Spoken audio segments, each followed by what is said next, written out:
Hi, I'm Mike Singletary. The other Mike Singletary, owner of Singletary's Furniture. Whether looking for the perfect piece or an entire room, Singletary's large inventory of quality brands makes shopping easy. Our friendly staff will gladly assist you with decorating ideas, financing, and pre-delivery in the area. And everyday low prices and customer satisfaction is always our goal. Price, selection, and quality are very important at Singletary's Furniture, and we got prices you can bear. Welcome again to the 1999 version of Kangaroo Football. We are very pleased that you've taken time to join us again and watch the efforts of our young men. As we traveled to Burleson last week, had an outstanding football game. Certainly very, very pleased with the win. That's 2 in a row now for the Kangaroos, and now with our open week, we're hoping to get a lot better, improve in every area of our football team, and get ready for district play. This past week, we were able to improve, we feel like, in every area of the game, and I think that's got to be the focus and the theme for our football team, is that we are going to get better. We're going to get better each and every week, each and every day, as we travel through our district season. Had some big runs last week again by Mark Pierce. Mark did an outstanding job from the tailback position. And of course, as we all know, anytime you have a running back that does well, that means that something good is happening up front, and we want to give all the credit to our offensive linemen for the job they're doing.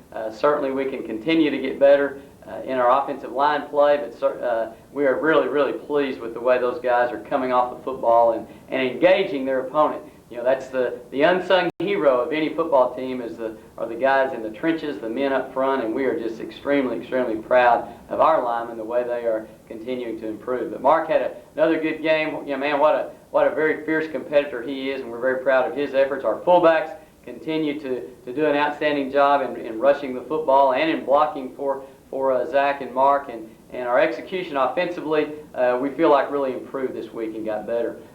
In the kicking game, I had a good punt return out of Drew Shanahan that you're going to see. A couple of good blocks on that particular return. Colt did a good job in fielding punts.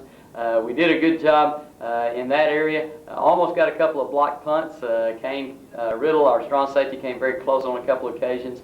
So we did a good job in that area of the game. Jeremy McClure continues to kick the ball very well for us. And Boyd Weaver came in and punted the ball in place of Garrett Hudson, who was out sick last week. Boyd, in his first time punting the ball in a varsity game, came in and handled the snap well and got the thing off, because they rushed 10 people and did a good job getting the punt off. It was very windy, so that had an impact some on our punts. Todd Stroud snapped the ball well for us in the deep snapping area in place of Michael Branch, who was out with a burn on his arm. And so guys are filling in for the injured, filling in for the hurt and the sick, and we're very proud of the way those guys step in and step up and respond to the challenge. Defensively, I feel like we played our best game to date. On the defensive side of the ball, I know that we had some really good plays. Craig Boney had a couple of sacks. Jeremy McClure had one. Scott Safford, Jared Tidwell. So we're getting some things accomplished in pass rush that we so desperately need. We're playing better at times against the run. They had the one big play against us when we were in an all-out blitz, and we're short one man. We had only 10 people on the field on that particular touchdown run in the first half where Burleson went ahead. But I think that our defensive team got better this week, and I think that we're only going to get better and better and better as we gain experience. So in every phase of the game, we feel like we had our best effort to date, and as well we should, and we hope that just continues, that we get better each and every week.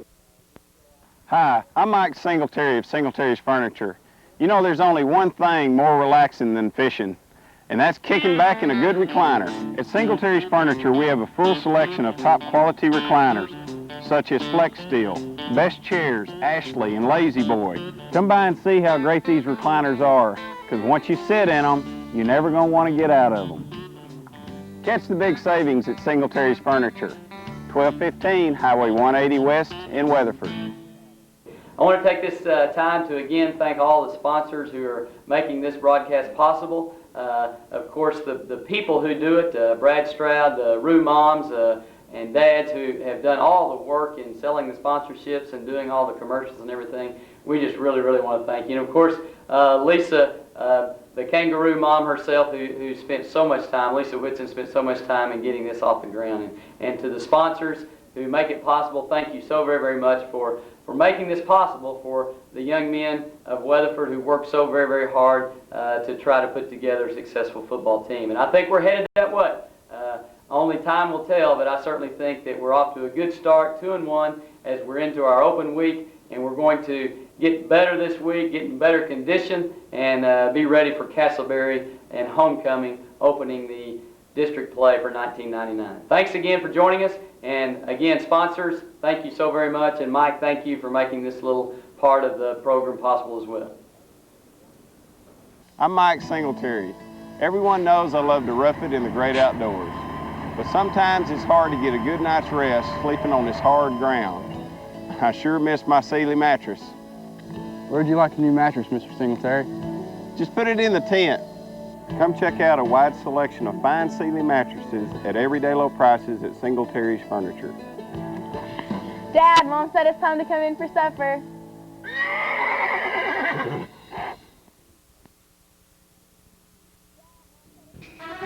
The following is a Nothing But Sports production.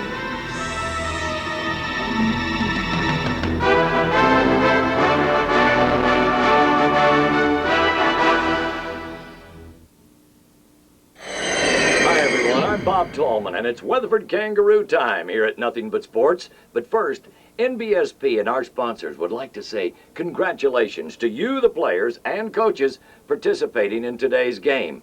In the spirit of competition, we encourage you to play hard, play fair, and respect your opponent. You'll be cool if you do. And I want you to take care of your game tape. 30 years from now, it might be the most valuable video you own. Now, before the battle begins, let's take a look at the teams and the athletes and the coaches coming up in today's game. Today's game will be at Elk Stadium in Burleson for a non-district game between the visiting Weatherford Kangaroos and the home team, the Burleson Elks. Who's come in with a season record of 1 win against 1 loss. The Kangaroos average 252 yards rushing per game, 24 yards passing for a total of 276 yards per game on offense, while scoring an average of 15 points per game. Defensively, the Kangaroos allow an average of 217 rushing yards per game and 206 passing yards per game, while giving up an average of 28 points per game on the season.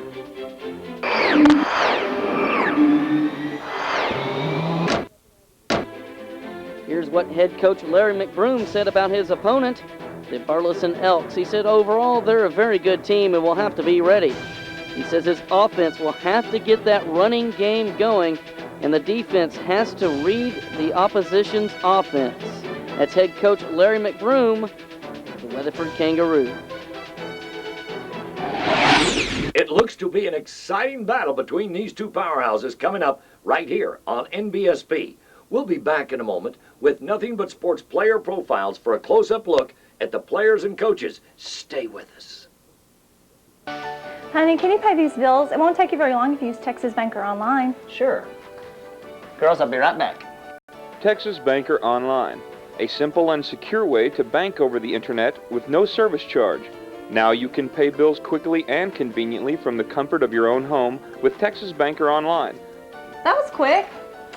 Yeah, that Texas Banker Online is really simple. Whose turn is it anyways? Texas Banker Online, a product from Texas Bank. Plug in now.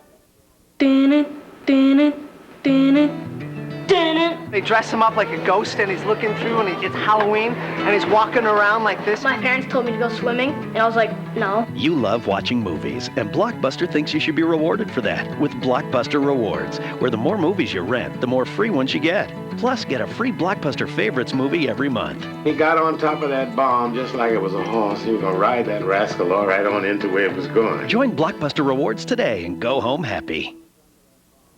Welcome back, everybody. Now let's take a personal look at NBSP Scouting Report and discover who's wearing the uniforms and what really makes them click and tick.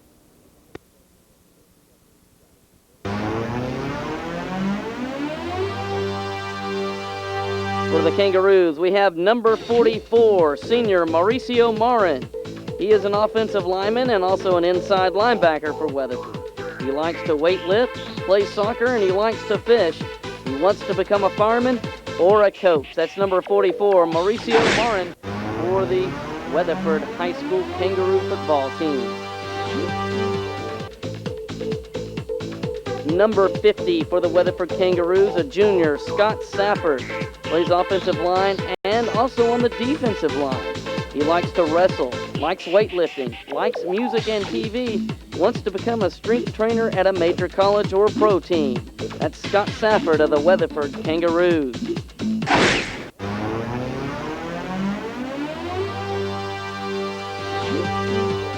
Now for Weatherford, we have number 73, junior Jared Tidwell. Plays offensive line and defensive line for the Weatherford Kangaroos. He likes to hunt, fish, and he also likes biology. He wants to go to college and become a lawyer. That's number 73 for the Weatherford Kangaroos, Jared Tidwell.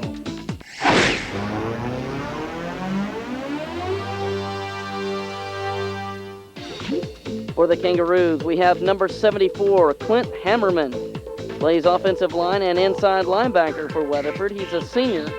Some of his interests and hobbies include likes to work on cars, plays pool, listens to music. He also plays a bass guitar and wants to become a musician. Number 74 for Weatherford, Clint Hammerman.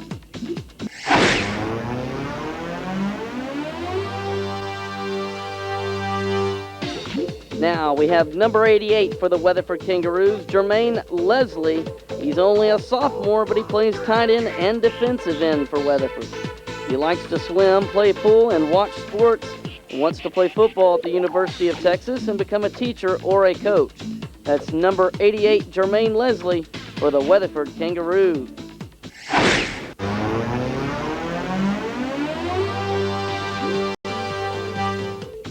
Coach Lewis Whitson will be the subject of this week's NBSB Coaches Spotlight. He is the linebackers and running backs coach for the Weatherford Kangaroos. He played years in USAF in Europe and 4 years at NTSU. He was also an assistant coach at ECU in Oklahoma. Some of his hobbies include hunting, fishing, and raising quarter horses. He also played fullback in the 1960 Sun Bowl. That's Lewis Whitson for the Weatherford Kangaroos. That concludes this week's NBSP scouting reports, and we'll be back in a moment on location with the big showdown. Stay with us.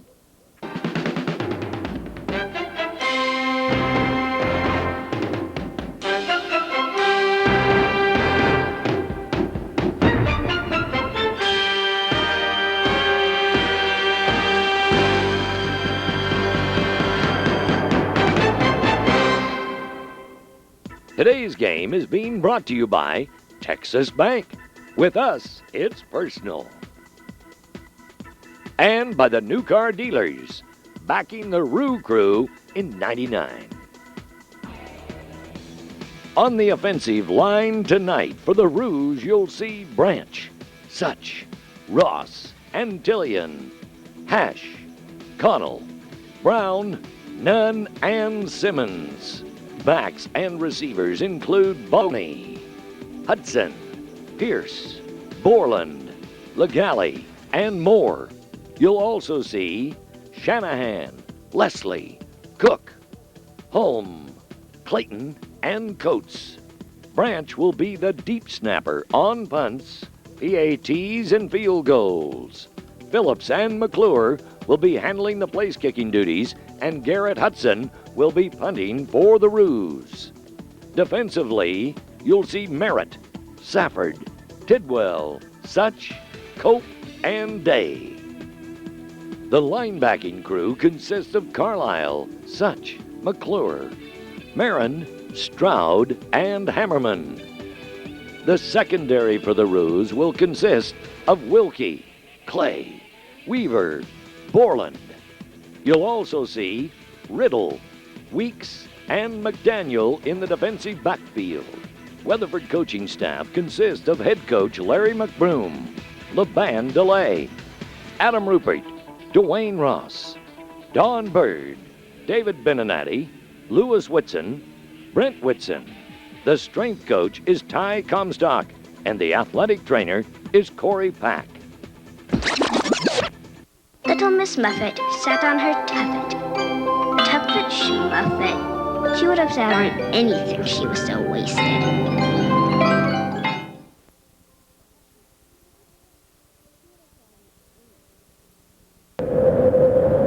Your future is a long and winding road. There are many options, many distractions, many twists and turns you can take on the way. Your future is out there. Need directions?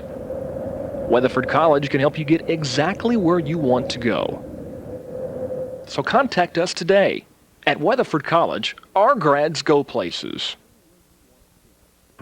Al, Super Save Produce Buyer, line 1. Dave! Yeah, 20 truckloads of grade A direct from my orchards today at 20% below market price. You know, Dave, you could advertise a lower price if you bought my grade B. Yeah, but there's not that much difference. But it's good enough for your competitors. 20 truckloads. Super Save's low price gets you the good stuff. Okay, the good stuff.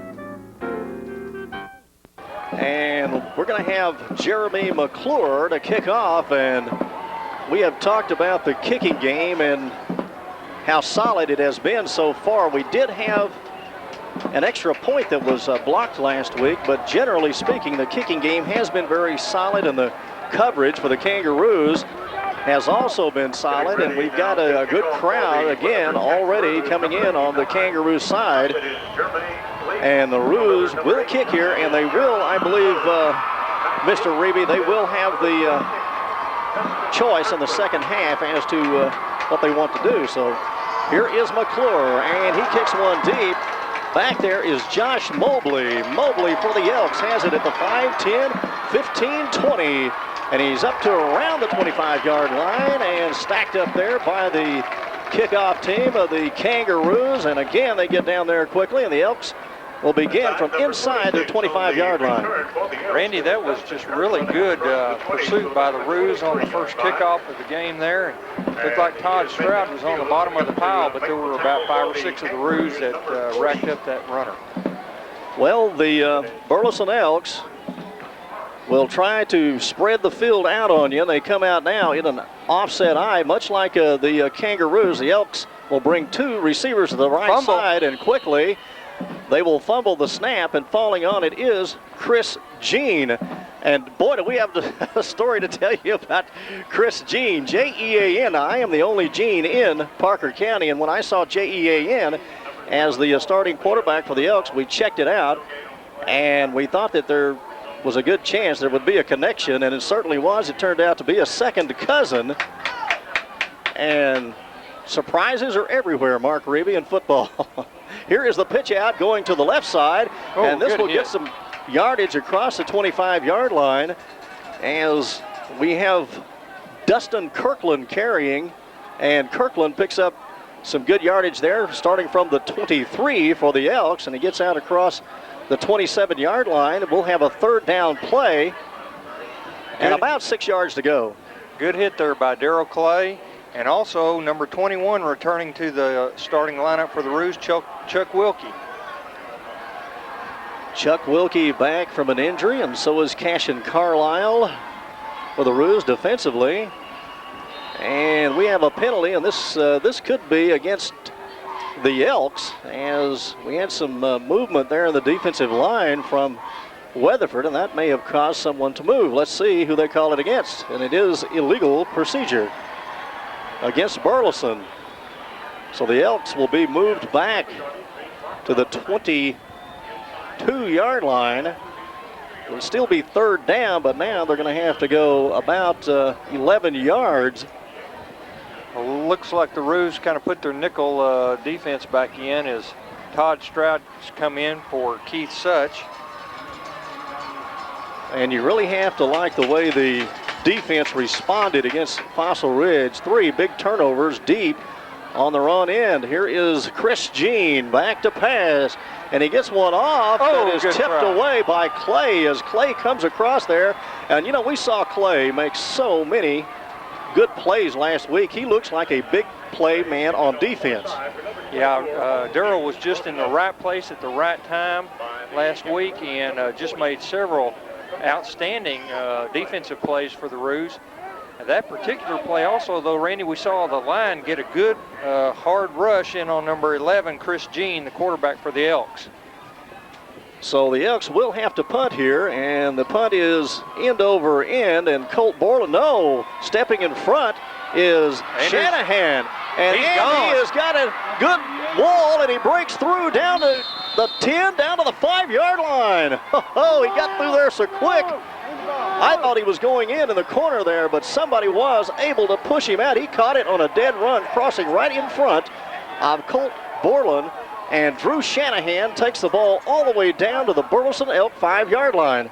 And Randy, at the very end of that play, we had Kane Riddle out leading the blocks, and the defense was just barely able to push him out of bounds before he went in for the score. So the Roos getting to start off about the 5-yard line. That's great news. And I'm going to call that about a 45-yard return. We'll get the actual yardage from Don Legale in just a moment. So the Kangaroos now camped on the 5 to start it out here. And remember how they scored their first touchdown last week.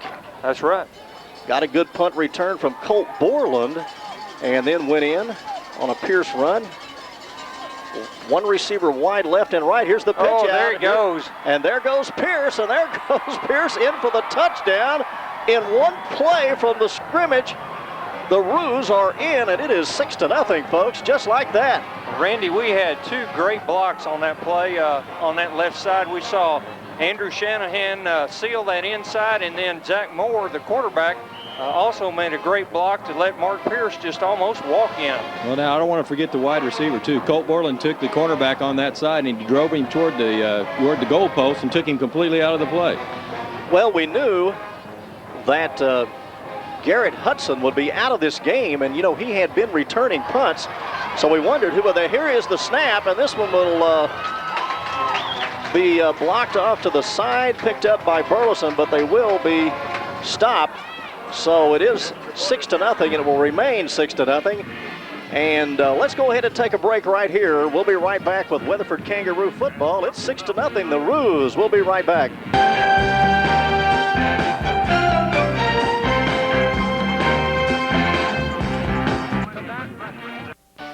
Honey, can you pay these bills? It won't take you very long if you use Texas Banker Online. Sure. Girls, I'll be right back.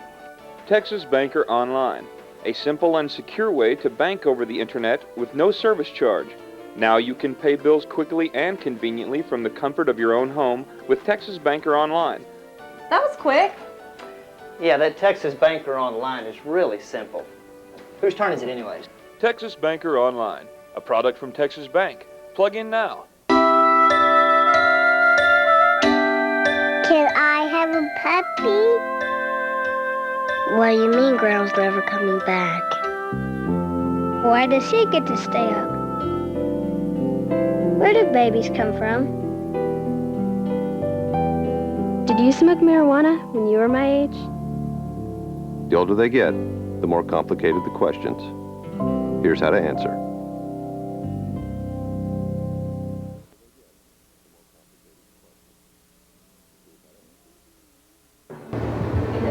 Hello, I'm Don Cressman, candidate for District Judge for the 43rd Judicial District of Texas. I'm here today to ask you to do two things. First, I want you to support the Weatherford Kangaroos. Second, I want you to vote for me on the March 14th, 2000 primary for District Judge. Thanks a lot.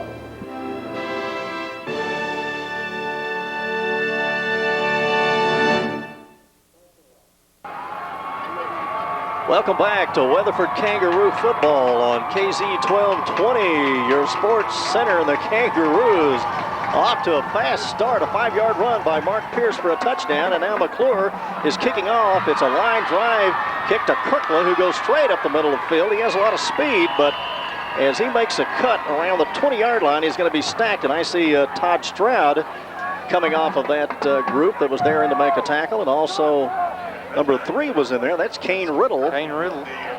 And Todd Stroud got into a horrible malady last spring.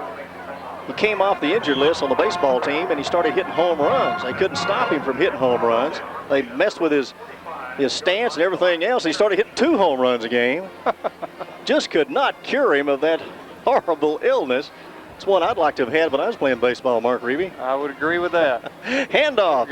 And this breaks clear. This is Kirkland across the 40. He's at midfield. 40, 30, 20, and Kirkland is going to go all the way in for an Elks touchdown. And that one was for 75 yards. My, oh my. So it didn't take the Elks long to answer back. No, that's a lot of offense in about 3 or 4 plays there, Randy. Well, offensively, they've done well the last couple of years with that run and gun or run and shoot offense that they use. Wow, this one is starting out in fantastic style with both teams getting in one play a touchdown. Here is the kick. This one is up, and it is good as Michael Hernandez comes in and puts it through. It's 7-6 in favor of the Elks. Let's take a break right here. We'll be right back with Weatherford Kangaroo football right after this.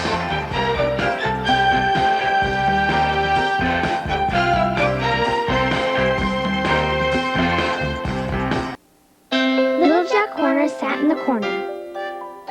Sure, smoke that much pot, and you'd be paranoid too.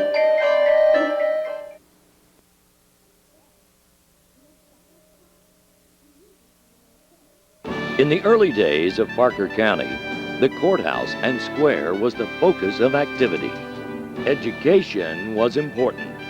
The first high school was built in 1885 on the north end of the block, now occupied by the City Hall. The White Junior High was constructed on the site of the old Central High and was used until the new South Main School was available.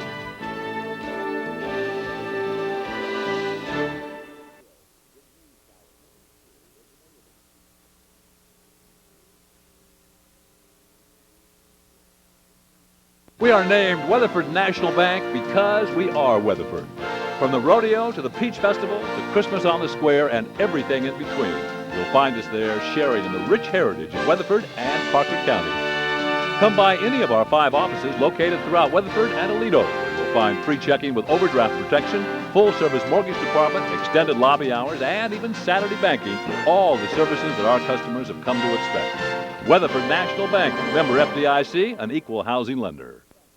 24? Yep. Is that Paul Muse? Yep. Back we got, who's Barrett Weaver? Hello everyone, welcome back to Elks Stadium in Burleson, where we have had a couple of explosive plays.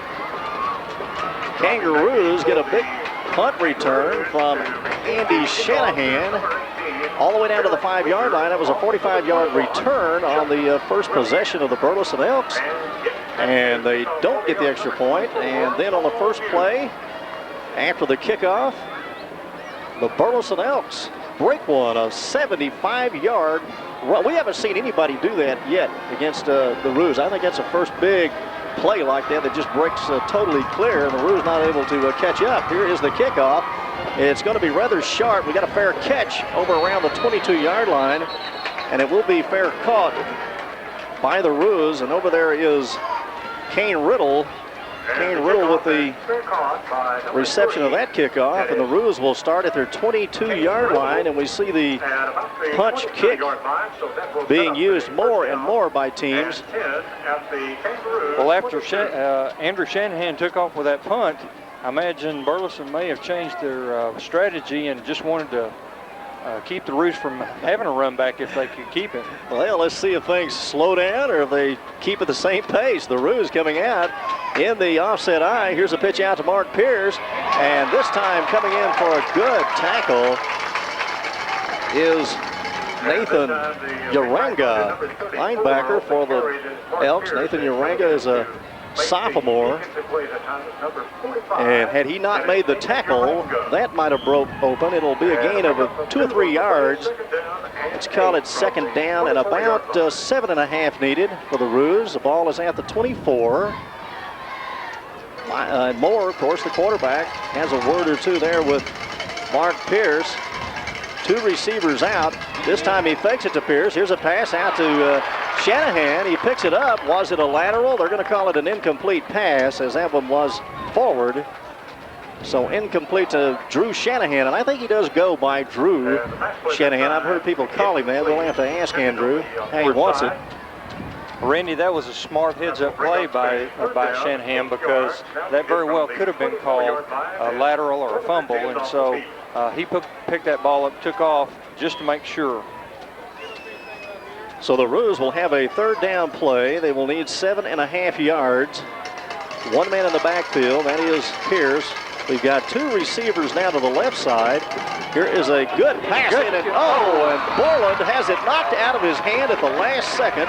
And he was looking to go downfield on a long run. That was a slant-in pass to Borland, but knocked out by Casey Hallmark, the left defensive back there for the Burleson Elks. And Hallmark just did a good job of stripping that ball. So we'll see a new punter for the Roos, as Garrett Hudson's out this week. And I believe that Boyd Weaver's taking his place, Randy. Well, you certainly can't overestimate what Garrett Hudson has done in the kicking game. He really had some great kicks against Fossil Ridge last week. Here is a end-over-end punt to see if he gets a good bounce, and he does at midfield, 45 down to around the 43, and that one turns out pretty good. So the Roos will go back on defense now, and we'll have the second possession here in the first quarter for Burleson. Burleson leads it 7-6 on a long touchdown run by Dustin Kirkland. And Randy, for his first punt, that was a really good effort there by Boyd Weaver. Got a good roll on it also. So now the Elks come to the line of scrimmage. Are at the 43.5 on their own end of the field. We have 8:28 to go in the first quarter. Here's a pitch out. And here goes Kirkland. He's going to try to come back the other way, but oh, he is stacked up. The pursuit forced him to come back inside on that pitch out. Number of Roos there to really mess up that play. Randy, we've got Jeremy Day in the lineup at left end, and Jeremy did a good job of stringing that thing out and pushing the runner back to the middle of the field. And about 8 yards to go. The ball is at the 45. I backfield for the Burleson Elks. 2 receivers to the left side. And here's a handoff to Kirkland, and I think that the Roos are watching him. He did get their attention on that run. He's got good speed. They couldn't catch him from behind. Nice tackle on the right side of the line there by the Kangaroos. No gain. Looked like we had Jared Tidwell and Craig Boney and Jeremy McClure all combining on that stop, Randy. 3rd down play. The ball is at the 46. That will be a gain of 1 yard. And let's see what the Elks can do here as they bring 2 receivers to the right side, and they have their offset eye also to the right side. The Roos in their 4-3 defense. And here goes Gene back to pass. Sends one out there, but this is going to be intercepted. And back across the 40, the 45-yard line. Let's see who it was. I didn't get the number. It is Barrett Weaver. And Chris Jean, the quarterback for Burleson, was hit hard about the time he released that one, and it may have affected his throwing motion, but it was over the receiver, and there was Barrett Weaver. So the Roos now have a chance. Very good field position, and I see a penalty flag down there, and boy, we don't want to start getting those penalties again. We had a rash of them against Stephenville, and then we had a rash of them against Fossil Ridge last week. Well, Randy, that was an excellent rush by the Roo line. They really rushed Chris Jean and made him throw that ball a little earlier than he wanted to. And Barrett Weaver showed good speed in picking that off, didn't he? Certainly did. I think if he could have broken that tackle, he had a chance to go a long way with it. And here is a step off against the Roos. It was holding on the return, and it will move the ball back to the 32-yard line. 1st and 10 for the Kangaroos. We're at 7:05 to go in the first period. They trail Burleson 7-6. And now they come out in their one-man back Two receivers to the left, one to the right. Moore gives it to Pierce, breaking Look at it. clear. Here we go. Here we 40. go. Atta baby. Get it Makes a on. cut. 40-yard line. He's at the 30. He's at the 20. 10. That's it. That is another Rue touchdown. Woo. But we got a flag. Boy, Pierce just took off. There was a huge hole in the beginning, and now we have a penalty flag. Let's see what the penalty will be, and it will be holding, and it will be upfield. It looks like the flag was thrown on the Elk side of the field, so we may still have a first down here for Weatherford. But boy, this offense, they are starting out in high gear already. Randy, that looked like a similar set to the set the Roos were running when they scored their first touchdown tonight. And, you know, Mark Pierce went around that left end on the touchdown run just untouched. And it looked like a similar type play. So the Roos may stay with that several times tonight with the success they've had. And, you know, just looking at the players on the field, you have to think that Weatherford matches up much better physically than they did with Stephenville or even Fossil Ridge last week. Fossil Ridge having a very big offensive line, and they had some huge players like Simon on defense that were hard to control. So it will be 1st and 10 for Weatherford. They're at their own 44, so the touchdown run called back, but still a nice run again by Mark Pierce. Here is Zach Moore. He'll go up the middle. Quarterback draw across the 45. He's out to the 48-yard line.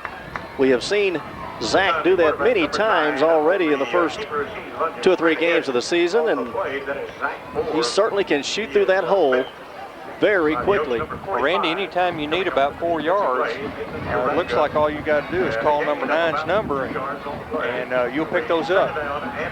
Now the shotgun will have 2 receivers to the right side, 1 to the left, and stepping over the line was one of the Rue receivers. And we'll have a penalty against the Kangaroos here for illegal procedure. And they'll have a 2nd down play again. Randy, I didn't catch who that was, but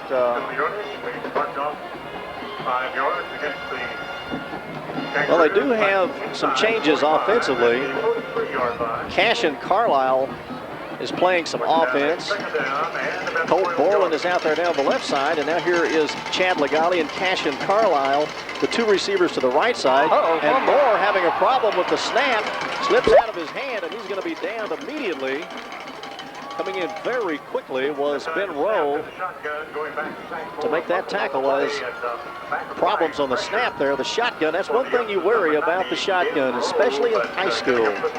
It is very difficult to concentrate every time on that snap, and the snap varies so much. It may come in around the ankles, or it may come in up around your chin. Well, Randy, all we're doing is opening it up where we've got a little more field to operate with here. Well, they give it to Pierce, and he breaks through a hole across the 40, 45-yard line. Nice pickup for Mark Pierce of about 8 yards, but the Roos will have to punt now with 5:19 to go in the first period. And Don Legale, I think we had a score already from the Aledo Bearcat game. I think the early score we got was 7-0 Aledo. Bearcats in Bridgeport. The Aledo Bearcats trying to get some revenge over the only team that defeated them last year, the Bridgeport Bulls. So Weaver is back in to kick again. This is his 2nd punt, and this one is a little off the side of the foot. Again, he gets a fairly good roll and crosses the 40, and will be down at the 35-yard line. So that's where the Burleson Elks will take over, as the Roos more or less just self-destructed on that series, Mark. Yeah, Randy, you can't have penalties like that. What really hurt, obviously, was having a penalty on that good long run that Mark Pierce had. But that's what early games in the season are all about. We've got to learn how to correct those and keep from having those kind of problems. And Mark, one of the things was it looked like the flag team out there. There were 4 blockers out in front of Pierce, and they couldn't figure out what they needed to do.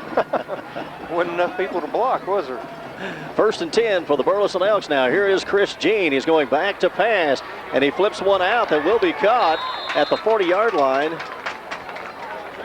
That goes to Number Chris 80. Graves. Chris Graves, who is the tight end. He is a junior for the Burleson Elks. And he caught that one. And they will give the Elks a pickup of about 3 yards. Let's call it the 43-yard line. Second down, 7 yards to go. Or that is actually the 38-yard line of the Elks. Offset I formation, one receiver to the right side. 5 men on the line of scrimmage here for Weatherford, and this one won't go, will not go, as Keith Such comes in, and also Craig Boney, and they stuff Steve Burke. Randy, you know, Craig Boney played on the line last year instead of playing a linebacker, but the Rue coaches have moved him back to linebacker this year to allow him to use his strength and also his quickness, and boy, he really filled that hole in a hurry that time. Well, you know, Craig Boney, you like that name for a linebacker. He sounds like a linebacker. I think the only other one I ever heard that was any better was a guy in West Texas. His name was Crash Thrasher. Thrasher. Oh, there you go. Number 85 there, Craig Boney in on the sack. And also over there was 83.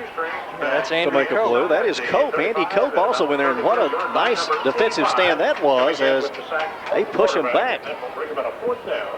Well, Randy, you know the Rue offense is going to come alive here pretty soon, but it's just real good to see the Rue defense have two good solid stands.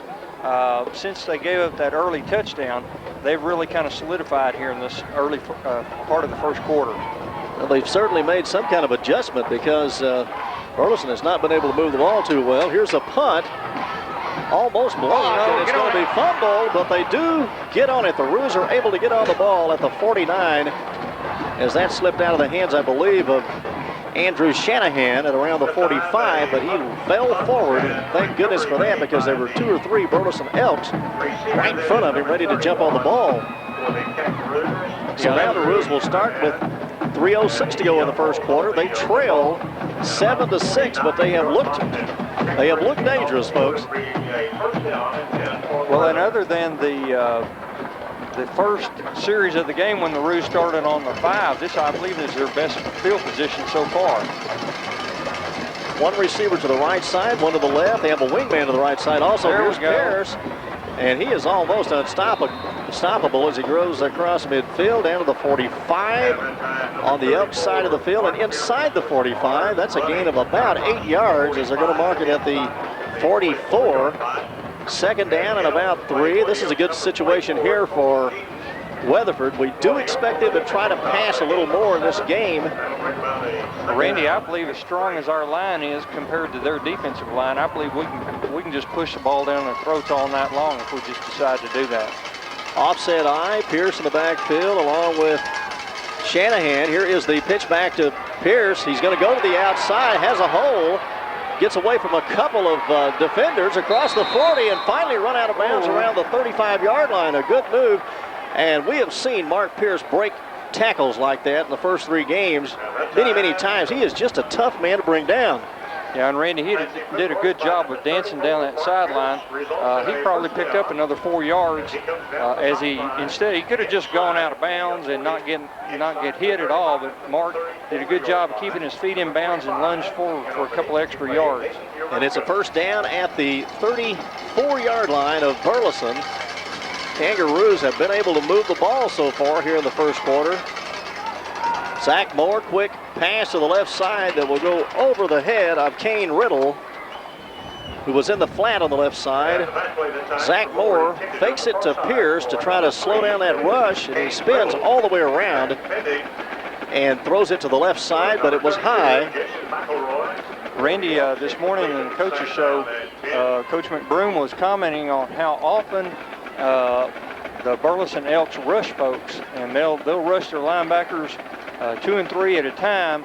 And number 45 for Burleson sure was giving Zach a little cause for concern on that last play. And they've got a number of people right across the front now.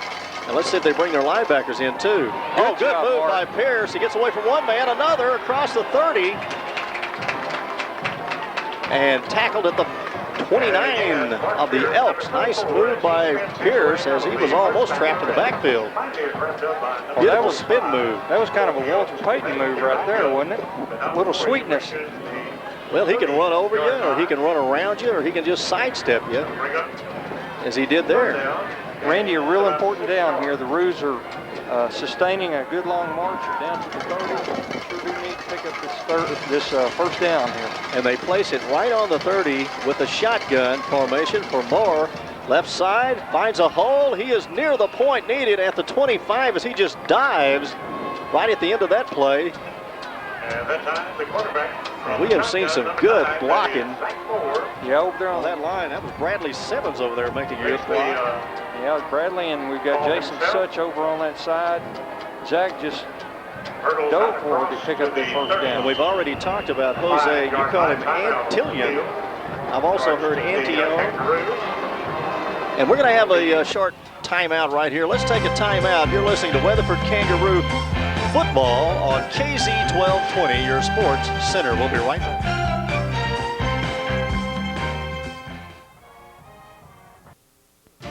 Your hometown bank teams up with your hometown Kangaroos to provide the support for a successful athletic year at Weatherford High School. Texas Bank, a proud sponsor of the Kangaroo Stadium scoreboard, the sports medicine John Deere Gator, and the new athletic training complex. Texas Bank makes the commitment to our student athletes to place them in the winner's circle. Backing our Kangaroos, banking at Texas Bank. Member FDIC, an equal opportunity lender. You can find yourself living in the middle of breathtaking beauty among the wildlife of Texas at Silverado on the Brazos. This upscale, low-density equine residential development has a world-class arena, 200 box stalls, and professional trainers on site. Spectacular building sites in the Brazos River. Boating, hiking, trail riding, and coming soon, an 18-hole championship golf course. To choose your beautiful home site, call 817-341-7770.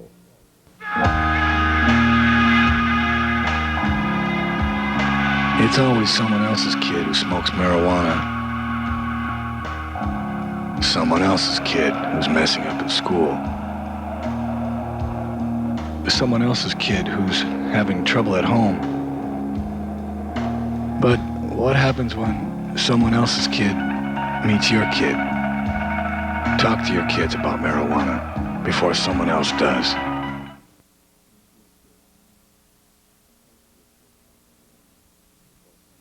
Welcome back to Weatherford Kangaroo Football. Right now the Roos have the ball at the Elks 25-yard line. We still have 1 minute and 7 seconds to go in the first period. We've seen some big plays by both teams. And we've also seen a long touchdown run by Mark Pierce called back on a penalty.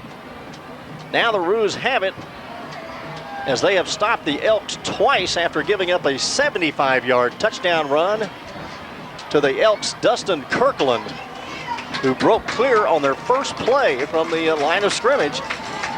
Here we go, it's 4th down, not quite enough for the first down. And coming in there, blitzing through for the Elks is Nathan Uranga. And he got Zach before he could turn around, and that'll be a loss. And that one hurt. They were just within a few inches of the first down at the Burleson 25-yard line, and now the ball will go over. Randy, Uranga just timed that perfectly. Just as center was snapping the ball, he was coming across the line, and there was very little that the Roos could do on that. And you know, this is exactly what Coach McBroom said to expect. He said they'll make you look really bad on 2 or 3 plays, and then we'll get some big plays on them because of their blitzing. Here is Chris Jean. Throws one over the middle and knocked away on a slant end route by Michael Anderson. Now, he is not the man that they throw the most to. I think number 24, Paul Muse, the senior wide receiver, is the one that is most dangerous. Well, that was a great play by Colt Borland to come up and knock that ball down. And we also had Jeremy McClure out there in the flat for some pass coverage, Randy. 57 seconds to go in the first quarter.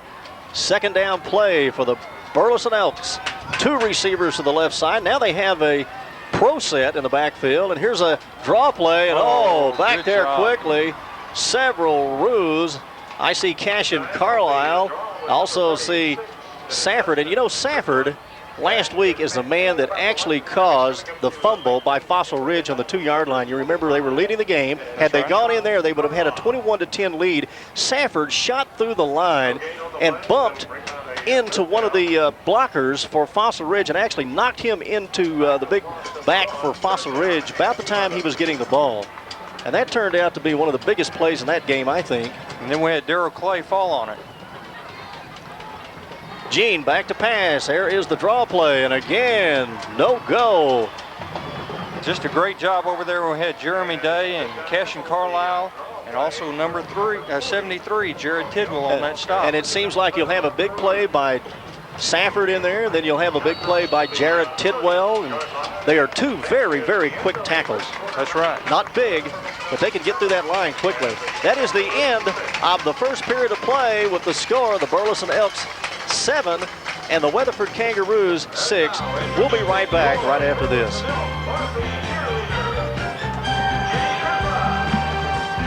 Minute.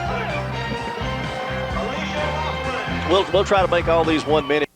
Little Bo Peep has lost her sheep. Well, duh. That's what happens when you get stoned.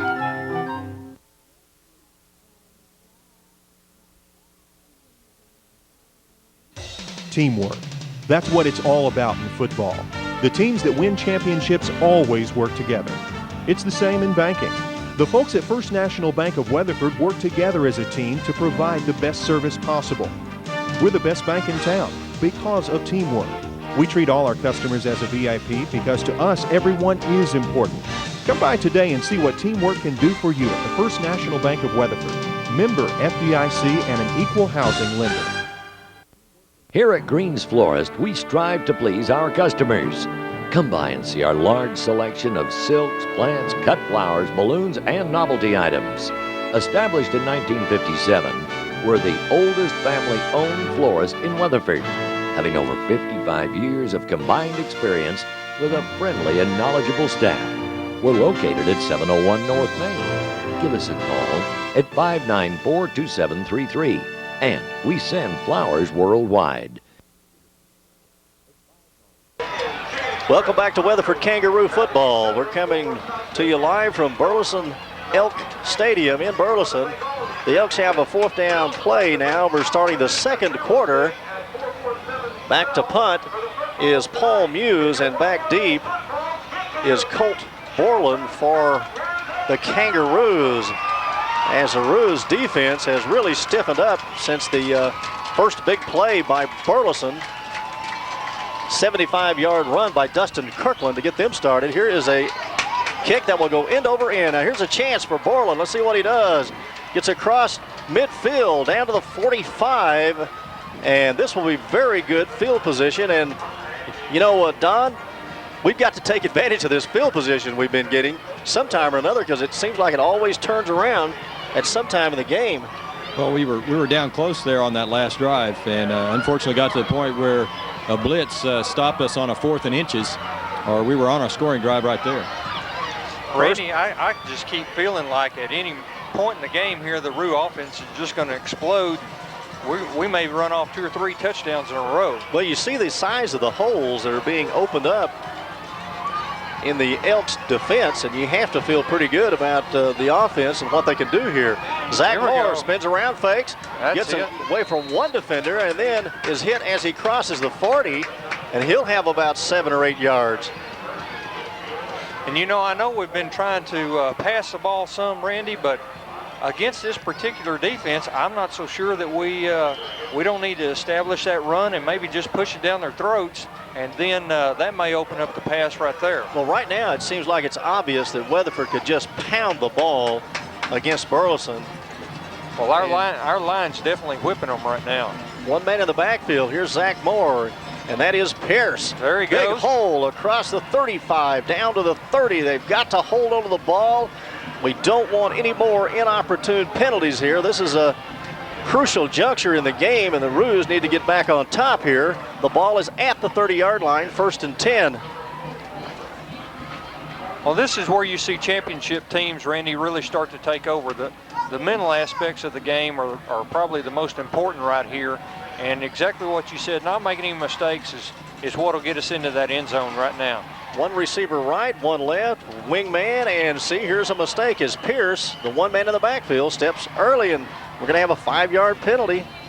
And they have certainly hurt themselves several times offensively in this game. They've moved the ball well. This will go back 5 yards, and it looked like that Mark thought that the count was earlier than what it was because he was taking off there. He was just ready to get up to that line and take off again, Randy. Well, the way he's been running, he's probably anxious to get his hands on the ball. I'd put it in his hands as many times as I could right now. Yeah, and you've got Mark Pierce, the #1 runner in Class 4A, and then the #2 man is Zach Moore in yardage, total yardage. Rushing. Here's the handoff, and again, Pierce breaking tackles. He's still on his feet across the 25, down to the 20, and that time he almost went down. He put his hand down on the 25-yard line and was able to retain his balance and was able to pick up another 5 yards. What a running back Mark Pierce has turned out to be. And that's a first down, Randy. So I guess what Mark was doing was he was backing us up 5 yards so he could gain another 5 yards on his run. And you are an eternal optimist, Mark Reeby. 1st and 10. Look at there. And there goes Moore. We do have a penalty flag down. The ball is at the 15-yard line as, again, Zach Moore on the quarterback draw. They are really trying to stun on that defensive line. Randy, it looked like Burleson just jumped over the edge a little bit, and the Roos will probably go ahead and take this penalty and make it a 1st down and 5 instead of 2nd down and 5. And if you catch Burleson in their stunts or when their linebackers are blitzing in and you can just find a little crease in there, suddenly there's nobody else back there to make the play for the Elks. And we've seen that several times already in this game. Yeah, defensively, if you're fast enough, you can get by with continuing to blitz. But as much speed as Weatherford's got in their backfield, it's going to be hard for them to make that pay for the entire game. 1st down and 5 as the penalty was against Burleson. And the handoff. There he goes. Pierce across the 10. Jumps over some defenders right there and then gets down to around the 7-yard line. Randy, just some real good blocking on the left side of the line there. We've got number 66 for the Roos, Brandon Brown. We've got Jermaine Leslie, number 88 over there. And they're just got 78 also, Jason Such. They're just making a real big push on that Elk line and just blowing them out. Well, you know, I would think right now, Mark, I would just say no nonsense time right now. Let's go ahead and just blast it on in there and not do anything fancy and get back on top. We can work on the passing game later. 7-6 is the score. Burleson on top. Let's take a short timeout. We'll be right back right after this.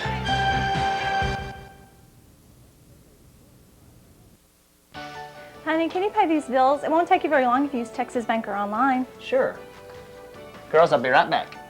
Texas Banker Online, a simple and secure way to bank over the internet with no service charge. Now you can pay bills quickly and conveniently from the comfort of your own home with Texas Banker Online. That was quick. Yeah, that Texas Banker Online is really simple. Whose turn is it anyways? Texas Banker Online, a product from Texas Bank. Plug in now. Those who dive lightly into the market today soon discover that when opportunity swims side by side with peril, it is easy to lose all sense of direction. The riskier the investment environment, the more you need the fixed income strategies of Cummer Moyers Capital Advisors. Is your investment advisor recommending Cummer Moyers for $19.99? Cummer Moyers, managing money, earning trust. Pizza place, this is Egan. May I help you? On June the 1st, 1976, it was my opportunity to walk in the front door of the pizza place in Weatherford, Texas. At that time, you could get the lunch special, which is a small cheese pizza, a salad, and a drink for only 95 cents. There's been a lot of things that have changed in Weatherford, Texas in the last 23 years, but there's one thing that's always remained constant. The pizza place and the Weatherford Kangaroos have always been a perfect combination. Bring us back, Levi. Okay. That'll work.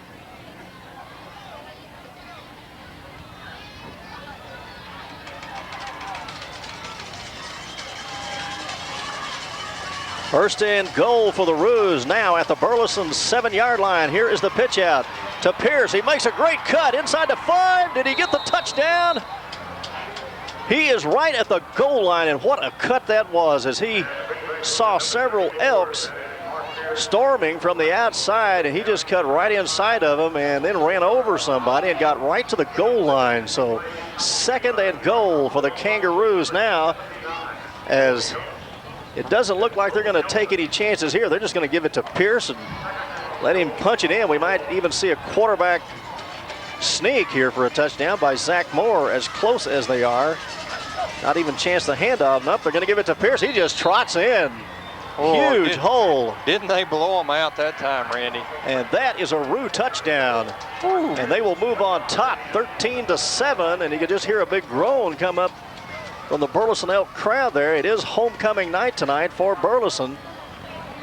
Well, Randy, we had number 64, Bradley Simmons, over there, and Jason Such, the left tackle, and Jermaine Leslie, the tight end, and they just crushed that side of the Burleson line. Well, you looked up and you saw 2 or 3 Burleson Elks on the ground there when Pierce went through the hole, and he realized that there was going to be no opposition. They're going to go for 2. Wingman to the right side. Here is the handoff. This will go to Pierce. Did he get through again? Yes, 2 points. Good on the job. Conversion. Right side of the line this time, and diving over is Mark Pierce, and the Roos have jumped back on top with 8 minutes and 38 seconds to go in the second quarter. It's Weatherford 14 and Burleson 7. We'll be right back right after this.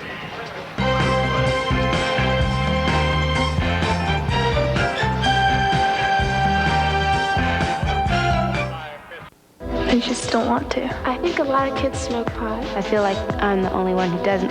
Why do I have to be so Different. different? Maybe we're not as different as we think.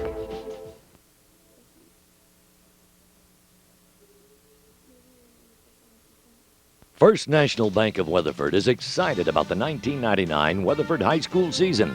Since 1880, the First National Bank of Weatherford has provided friendly and reliable service to the folks in Weatherford and surrounding area. We wish all of the players, cheerleaders, band members, and fans success in all they do in 1999. Come by and visit with your personal banker at First National Bank of Weatherford, member FDIC and equal housing lender. In the early 1900s through the 1950s, Weatherford was known as the watermelon capital of the world. Farmers brought wagon loads of large melons to sell to visitors passing through the square. The watermelon that most people remember being in Weatherford was this one on the south side of the square, constructed for a parade around the courthouse. Weatherford was the watermelon capital of the world.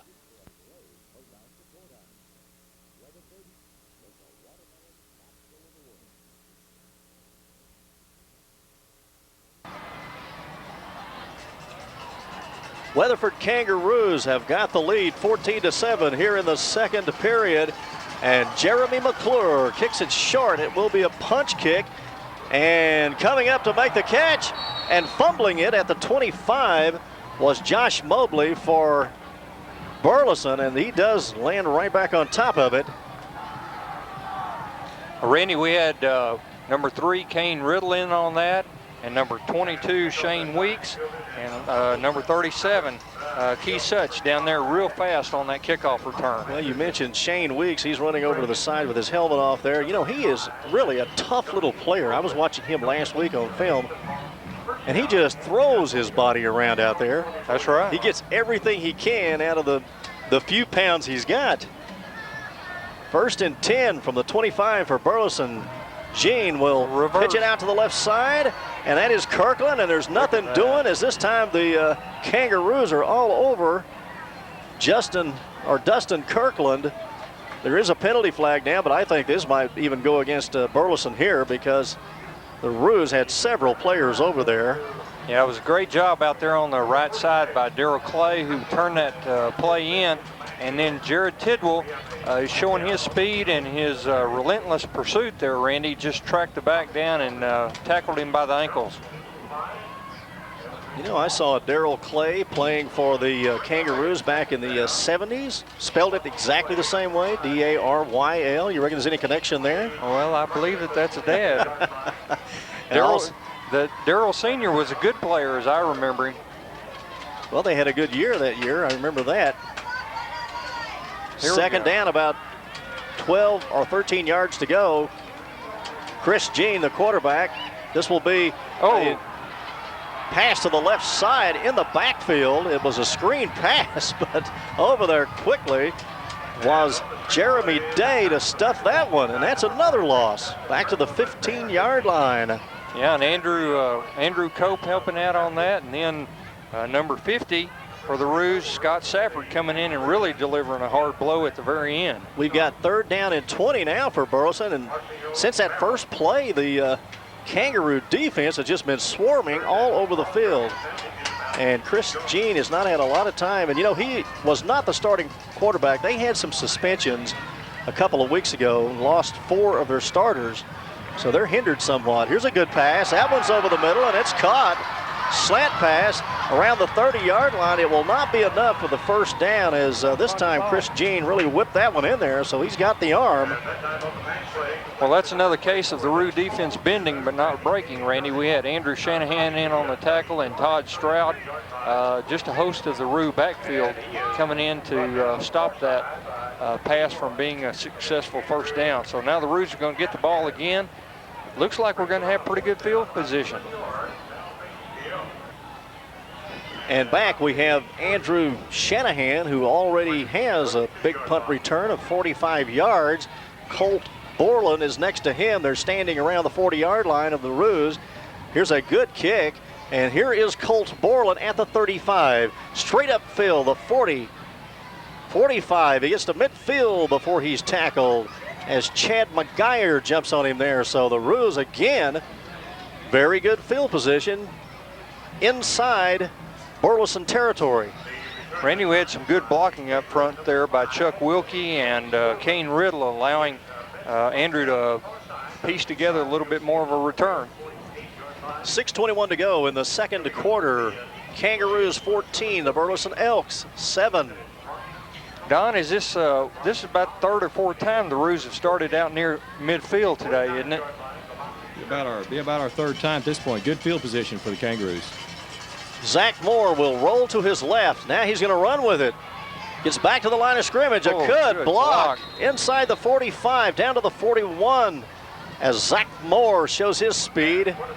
And Randy, you know, the thing that Zach really showed there was the ability to let his blocker set that block up, because he gave that inside move, and everybody in the stadium thought he was going to cut back across the grain. And that allowed Jason Such just enough time to really powder a couple of those Burleson Elks.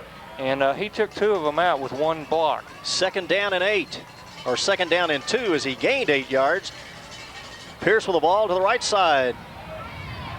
40-yard line, breaks a tackle, 35, and run out of bounds inside the 35. And there's a penalty marker. And perhaps the face mask. Don Legale is motioning the face mask. Well, he tried to, it looked like steer wrestling. What do you call that? Rodeo fans know what that's called. You grab their horns and try to throw them to the ground. What is bulldogging? Bulldogging, there we go. Same thing. Boy, Mark Pierce just ran through that first tackle out there in the flat, didn't he? Somebody just hit him on the hip and just bounced off like a rag doll. And then Pierce showing the speed that, you know, I've got a feeling after this game is over with, Don and Mark, that Zach Moore and Mark Pierce are still going to be 1 and 2 in the rushing department in Class 4A.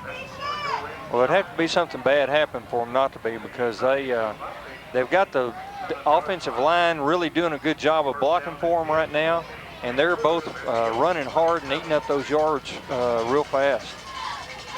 Zach Moore is under, 2 receivers to the left side, and it's a draw, and it's fumbled, and who falls on it? And the Burleson Elks have got it.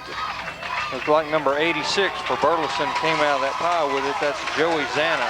At the 26-yard line, and we have seen numerous drives here in the first half by Weatherford end in a turnover or a penalty, so the ball will be turned over at the Burleson 26-yard line, and with 5:22 to go, you have to say that Burleson got a break there because the way the Roos have been moving the ball, right now it just looks like if they are stopped, they stop themselves. Well, that's true, Randy, but Burleson's trying to throw that ball against the Roos to gain some yards. I would expect us to have a pickoff or two here pretty quick. Pitch out to the right side. Here comes Kirkland again, trying to get away from the heavy pursuit put on by the Roos. Boney gets over quickly and makes a tackle. You got to credit Jeremy McClure with making that play. He fought off two blockers, caused the running back to cut inside where Boney was waiting to grab him. He just did a great job, didn't he, Don? He was really nearly had his knee taken out there, but he shed those blocks and turned that ball carrier back into the middle. Second down and 7 yards to go. The ball inside the 30 of Burleson. They will bring two receivers to the left side, one man in the backfield. Here is Gene. He's going to run. Now he is going to be trapped for a loss of 2 or 3 yards. And coming in quickly is Safford, and also Mauricio Marin was back there. Tidwell, those two quick little tackles inside, they complement the defensive ends. Now the defensive ends for Weatherford look like a group of mad storks out there. You know, you can just grab their arm and say, where's the beef? But apparently they don't need it. They're quick and they're long and rangy, Randy. And they're all elbows and knees, and they seem like they just take up the entire field. And they've got speed. Third down and 9, and Gene takes the snap back this time from the shotgun. But Burleson will be called for a penalty here. 4:03 to go in the second quarter. The Kangaroos are on top, 14-7. And it's hard to say if they played well or, you know, they've made some big mistakes. And you have to think that if they were playing a little better, they would have a much bigger lead right now because they've had their chances to open this up against Burleson. Well, I don't think there's any doubt that the Roo lines, both offensively and defensively, are dominating the Elk lines. But like you said, we've made a few key mental mistakes, and we'll overcome those before the game's over, Randy. Shotgun, long pass downfield, and just over the receiver. That was Paul Muse, and he is the dangerous one, and he showed his speed there as he turned it on at the last second, almost ran under that one.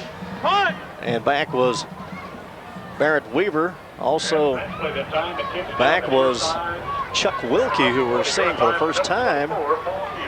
Randy, I think if Gene had thrown that ball where it could have been caught, the first person to catch it would have been Barrett Weaver, because Barrett had real good position there, running stride for stride with the receiver. And Barrett's got a good set of hands. I think he'd have been able to catch that if it had been close. Here is the punt, very high by Burleson, and again Colt Borland with an opportunity, but back making a very nice tackle is Gene Schilder.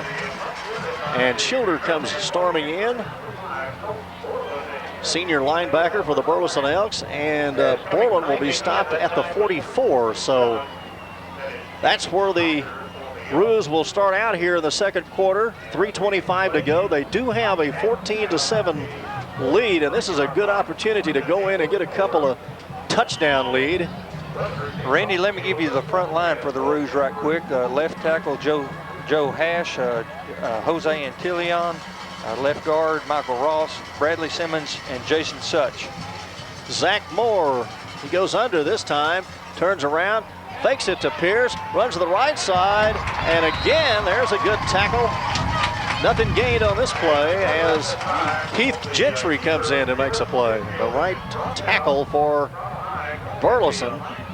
They are not big. They do have good quickness, but they look like a team that you could overpower if you had a very big and powerful line. And we've seen the Weatherford Kangaroo line open up some big holes here in the first two periods. Second down and 10 One man in the backfield. That's Pierce as a slant pass. Oh, that's complete to Shanahan. There he goes. He's at the 30-yard line. He took it out of the 20, down to the 10, and finally run out of bounds.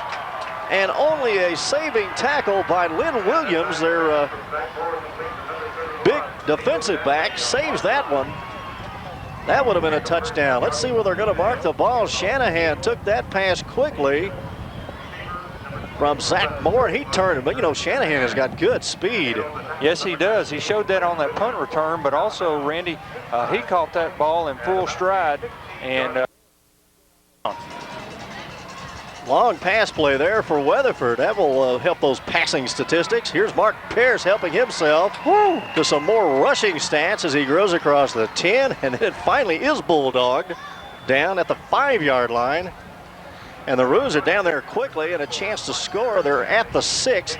It'll be 2nd down and 1 yard to go from the Burleson Elks 6-yard line. And how long was that pass play, Don? 42 yards. 42 yards. 42 yards. Biggest one of the season so far. And we've got a timeout with the score. Weatherford 14, Burleson 7. Let's pause right here.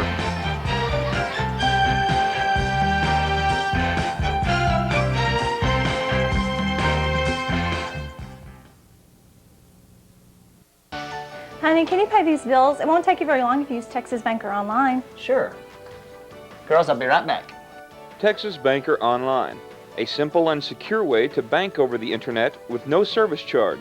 Now you can pay bills quickly and conveniently from the comfort of your own home with Texas Banker Online. That was quick. Yeah, that Texas Banker Online is really simple. Whose turn is it anyways? Texas Banker Online, a product from Texas Bank. Plug in now. Dennis Connolly and Associates at Weatherford Physical Therapy have been serving and supporting Parker County since 1982. Their new location is at 1404 South Main, next to the Golden Moon. Weatherford's only privately owned rehabilitation clinic specializing in physical, occupational, and speech therapy. The latest in equipment demonstrates their commitment to quality personal care. For all your sports medicine, spine, and orthopedic rehab needs, call 341-3600. Weatherford Physical Therapy Services. Hi, I'm Shannon Carney, and this is my sister Stacy of Vic, Cressman, and Carney. Hi, this is Laura Crestman from Vic, Cressman, and Carney. Hi, I'm Vanessa Vick of Vic, Cressman, and Carney. Together, we are Vic, Cressman, and Carney, and we support the Kangaroos. Oh yeah, there is that other Vic, Cressman, and Carney, and they support the Roos too. 2 minutes and 10 seconds to go in the second quarter. The Weatherford Kangaroos leading the Burleson Elks 14-7. We just had a long pass play from Zach Moore to Andrew Shanahan that moved the Roos deeply into Burleson territory. Now we've got a 2nd down and about 2 yards to go as the Roos have it. Here is Pierce driving across the 5, and he almost had that ball ripped out of his hands, but he was able to hold on. It looked like a ball was down below his waist. He's at the 2-yard line, and that is a 1st down for Weatherford. They will have 1st and goal at the Burleson Elk 3-yard line. Well, Randy, I don't think that Coach McBroom really draws those plays up to have Mark Pierce catch that thing with his knees.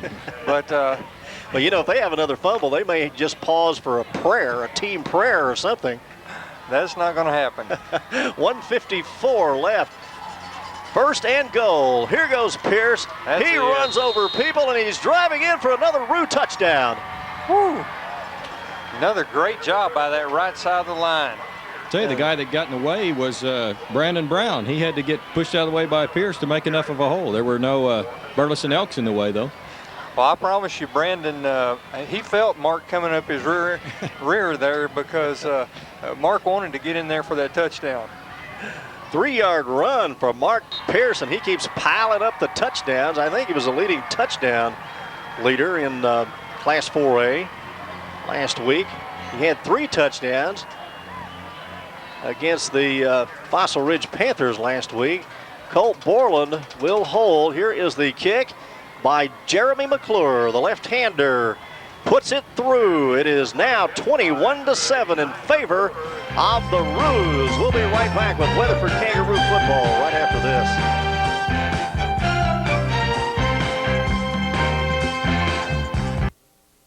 I'm Troy Noel. I was married to Brad Noel, the singer of Sublime.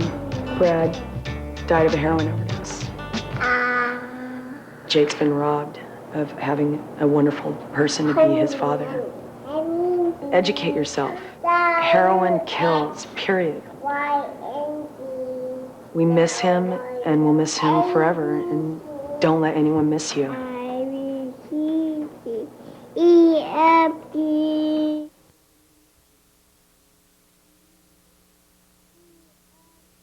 Weatherford National Bank, growing with Weatherford. We started in College Park and continued to expand into 5 offices located throughout Weatherford and Aledo. No matter where you live, chances are that you are close to one of our offices. Take advantage of our customer-friendly services.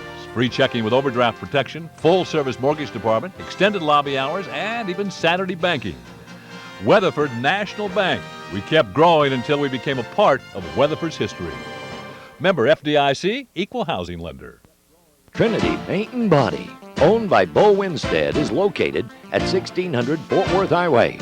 They are known for their fast and superior service. Since opening in April of 1998, they are already having to expand their existing location due to the high volume of business. For great hometown service and a friendly staff, call Trinity Paint and Body, Monday through Friday, 7:30 a.m. to 5 p.m. And remember, for high-quality service, Bo knows. Welcome back to Burleson Elks Stadium in Burleson. Right now, the Kangaroos are spoiling the homecoming of the Burleson Elks. The Roos 21 and the Burleson Elks 7. A 3-yard run there by Mark Pierce has given the Kangaroos a 2-touchdown lead. And let's give you some of our sponsors for Weatherford Kangaroo football on KZ 1220, your sports center. Job site sales, Roger Williams, Chrysler Plymouth Dodge, the First National Bank of Weatherford, Weatherford Democrat, Custom Homes by Noah, Taco Bueno, Weatherford Municipal Utilities, Hartness Printing, Sonic, Whataburger, Lone Star Furniture, the Malt Shop, and Weatherford Physical Therapy. That's some of our sponsors. We also have Southwest Ford, Unlimited Tinning, and we've got more. Very happy to have all of you as sponsors this year for Kangaroo football on KZ. Here is the kickoff by Jeremy McClure, and it will go deep around the 15, and here comes the short man with the ball for Burleson. He was up around the 10-yard line and caught that one, brought it up toward the middle of the field. That was Josh Mobley, and he was almost beheaded around the 20-yard line or 25-yard line before he went down. And Randy, that was Clint Hammerman coming in with a hard tackle there. Just caught him up high and slowed him down, and then there was a host of Roos that just finished off the job. Now, Mark Reeby, if the Kangaroos stop Burleson here, is it okay if they go back and throw a few passes now? Okay, if the Roos throw a few passes? Right. Well, it's always okay as far as I'm concerned, especially if you throw them to Andrew Shanahan out in the flat. And let him run 42 yards, right? That's right. Well, you wanted him to bash the ball against Burleson as you watched this game, and you said they ought to just try to see if they can't overpower them. But now 21-7. The first pass from Chris Jean will go incomplete around the 40-yard line. What I'd really like to see would be for Burleson to throw a couple more incompletions like that and let the Roos have one more shot at scoring before half. Second down, and I just have to mention this here. Chris Jean, the quarterback, number 11 for Burleson. He would be a second cousin to me, and his dad, unbelievably, is named Randy Jean. He actually come up here and we met him a while ago. That's right. That is astonishing to introduce yourself. Someone has the same name you do when it's as odd as ours. Here is Chris Jean back. Oh, good job, Jeremy. That's Jeremy Day. And he was run out of the pocket by those 2 tackles, Safford and Tidwell. And Chris runs right into Jeremy Day. And let's not forget, the reason he had to come out of the pocket was all his receivers are covered. There's nobody open anywhere on the field. The only thing he can do is try to scramble, and the Roos close the pocket on him before he can get away. And a loss on the play of about 4 yards, so it'll be third down for Burleson. Now, Burleson has shown that they could make the big play. Let's see what they do here with 56 seconds to go in the second quarter, and the Kangaroos on top 21-7. And they're going to hand it off, and there is a big run up the middle, across the 30, 35, and the 40-yard line. Nice run. I believe that was Cole Tucker, a little sophomore running back who had it there, and he found a big hole. 44 seconds remaining. The Elks are going to have to speed it up here, though, with the clock running. Draw play there, gets good yardage out to the Burleson Elk 40-yard line. The ball is placed just outside the 40. Now the defense of the Roos is backed off somewhat. Now they're going to close it some. They look like they're in perhaps a 4-3 with the Sam linebacker up. There's one slanting over the middle. That will be complete as Gene this time hits number 24. Now Muse is their dangerous receiver, and he was coming in on a slant, and that is a first down inside Weatherford territory at the Weatherford 47.5-yard line. So first and 10 now for Burleson. That sure was a hard hit at the end of that play by Todd Stroud, Randy. He came flying through there, even though the runner was just about to go down. He caught him and really put him into the turf. As Don Legale said last week, they lost in 2 overtimes to Brewer, and Brewer had far more yardage than the Burleson Elks last week. And like we said, Gene, their quarterback, was more or less thrown to the fire when the starting quarterback was suspended. And so he was not the man that was supposed to be out there at the start of the year. He's putting a lot of zip on that ball right now. Now, what we've got here is 20 seconds left on the clock. They've got 48 yards to go. They may be just going for all the marbles right here. See how many times they can throw the ball deep. And this would be a good time to see the Roos pick one off and run it down the sideline and pick up an extra 6 before we go into halftime. Randy, I like the plays Mark draws on the chalkboard for us. You know, he ought to be down there coaching, Don Legale. Here is the Elks. The Elks will throw one again out to Muse, and he laterals it back to Kirkland across the 45, and Kirkland has run out of bounds around the 40 of Weatherford. That's, what do they call that play, Mark Reevy, when I believe that's called the hook and ladder. The alley-oop, or there's a name for it, and I can't recall it right now. You have your wide man go down about 7 or 8 yards. He hooks. The pass comes in, and then he just laterals it to a guy running around the outside. And Muse and Kirkland pick up about 8 yards there. Second down for Burleson, but time running out. We're down to 15 seconds. One man in the backfield. Here's Chris Jean. He's going to go back to pass. And this time he fakes it short, throws it over the middle, but just behind Muse around the 30-yard line. That will be incomplete, and now there are 12 seconds. The Elks have moved rapidly downfield on this possession. There was our favorite defender, number 40. If he throws it, if he doesn't throw it behind the pass receiver, he throws it right in the arms of Darrell Clay. Third down, 2 yards to go, but right now the first down not that important with only 12 seconds left in the first half. They will send one man wide to the left, one to the right. They have the pro set backfield now. And here's a short pass. Muse has it, trying to get away from the Weatherford defense, but he can't do it as he gains about 10 yards on that play down to the 32. There are 6 seconds remaining, and Burleson will call a timeout right here to talk about what they want to do on this final couple of plays. Let's take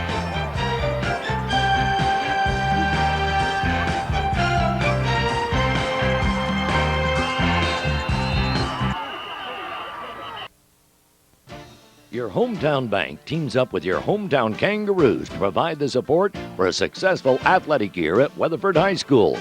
Texas Bank, a proud sponsor of the Kangaroo Stadium scoreboard, the Sports Medicine John Deere Gator, and the new athletic training complex.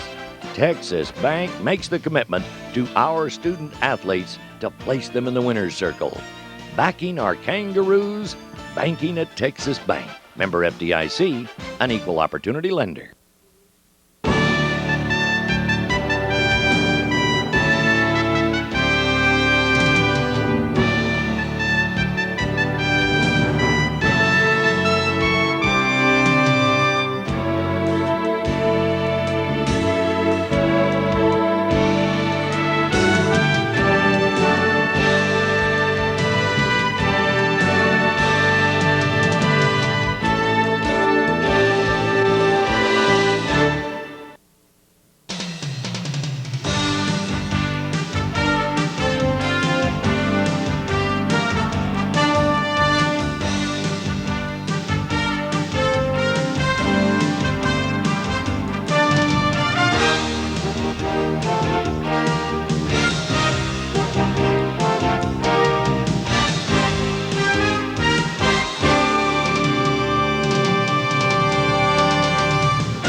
Welcome back to Weatherford Kangaroo football. Right now in the second quarter, the Kangaroos are leading the Burleson Elks 21-7.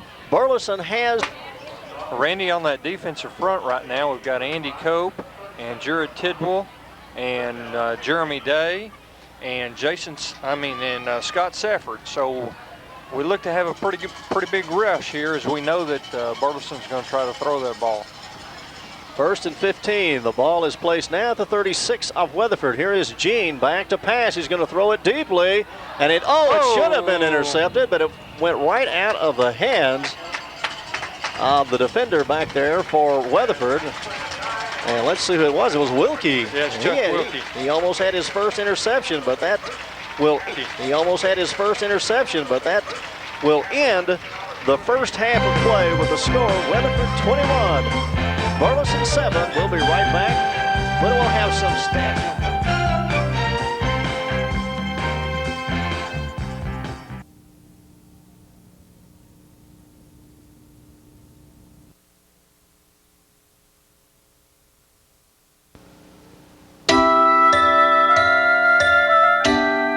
Can I have a puppy? What do you mean Ground's never coming back? Why does she get to stay up? Where do babies come from? Did you smoke marijuana when you were my age? The older they get, the more complicated the questions. Here's how to answer.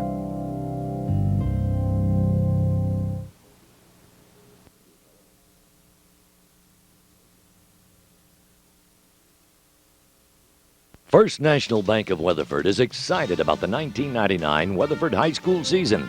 Since 1880, the First National Bank of Weatherford has provided friendly and reliable service to the folks in Weatherford and surrounding area. We wish all of the players, cheerleaders, band members, and fans success in all they do in 1999. Come by and visit with your personal banker at First National Bank of Weatherford. Member FDIC and equal housing lender.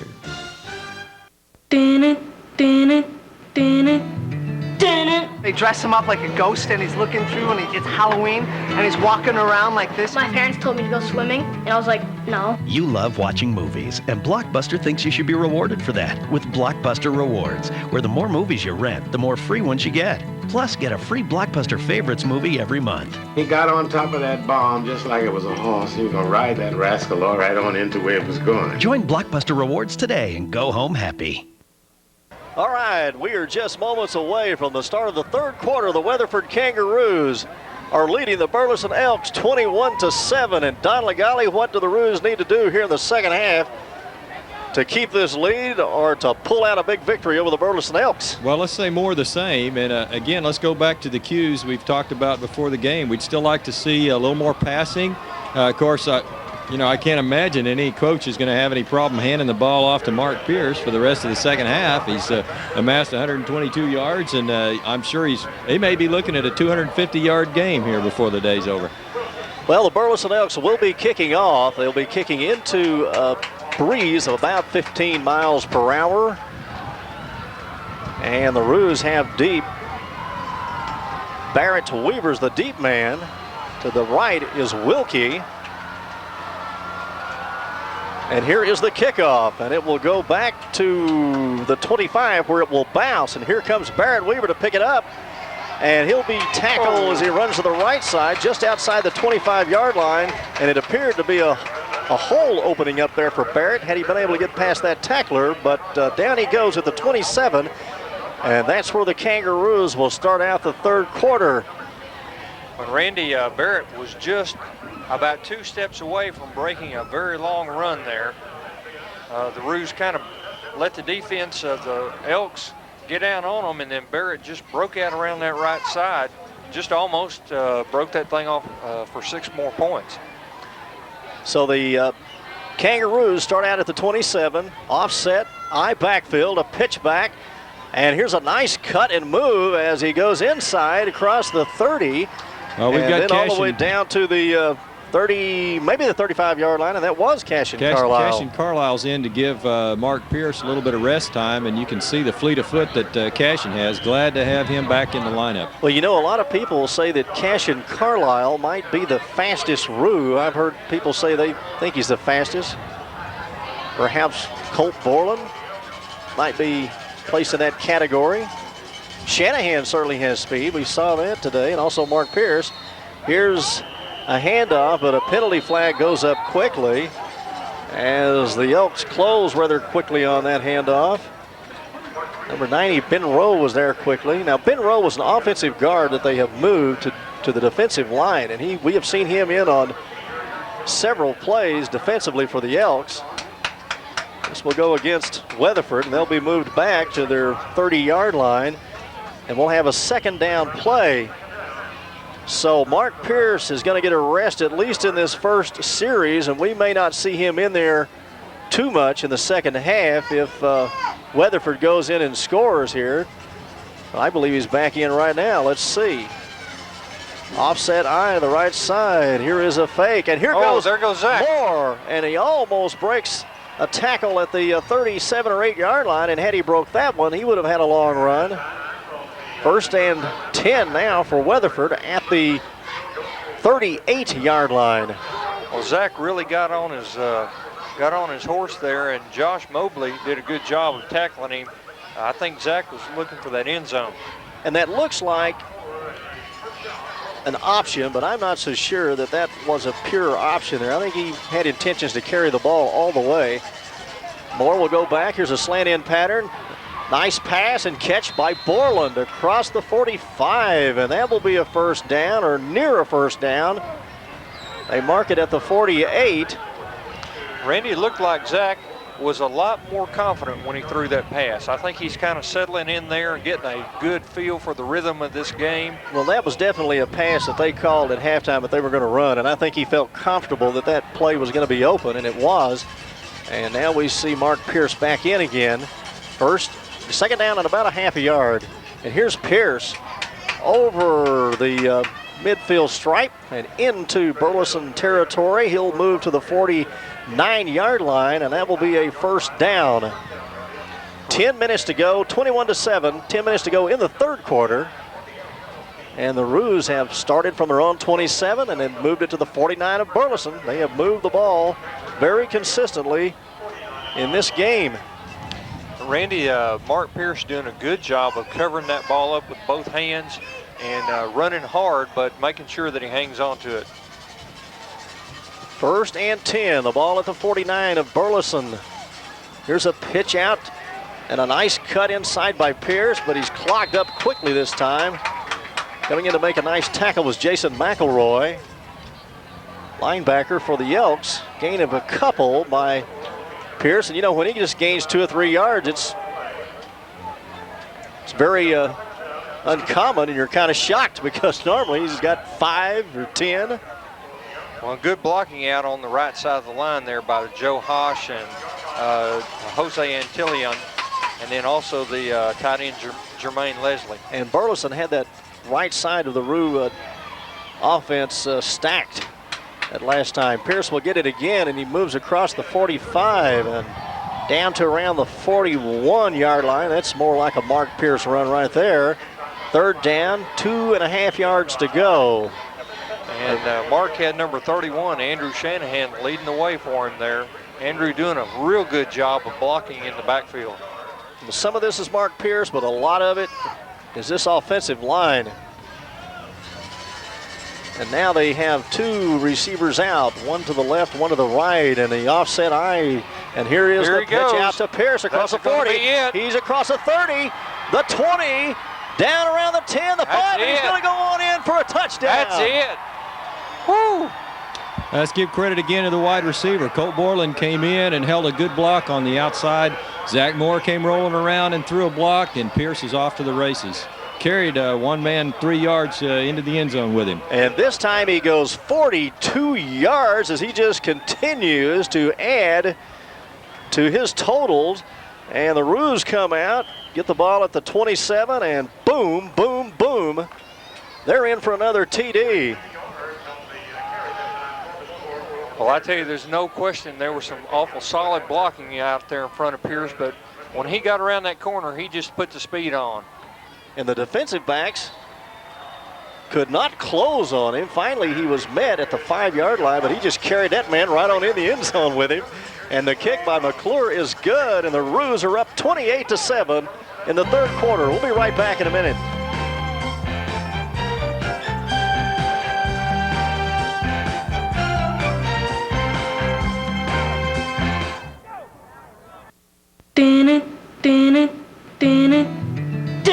They dress him up like a ghost and he's looking through and it's Halloween and he's walking around like this. My parents told me to go swimming, and I was like, no. You love watching movies, and Blockbuster thinks you should be rewarded for that with Blockbuster Rewards, where the more movies you rent, the more free ones you get. Plus, get a free Blockbuster Favorites movie every month. He got on top of that bomb just like it was a horse. He was going to ride that rascal all right on into where it was going. Join Blockbuster Rewards today and go home happy.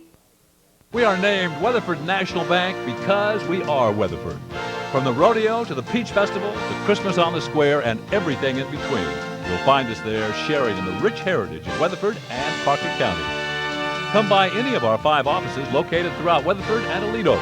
You'll find free checking with overdraft protection, full-service mortgage department, extended lobby hours, and even Saturday banking, all the services that our customers have come to expect. Weatherford National Bank, member FDIC, an equal housing lender.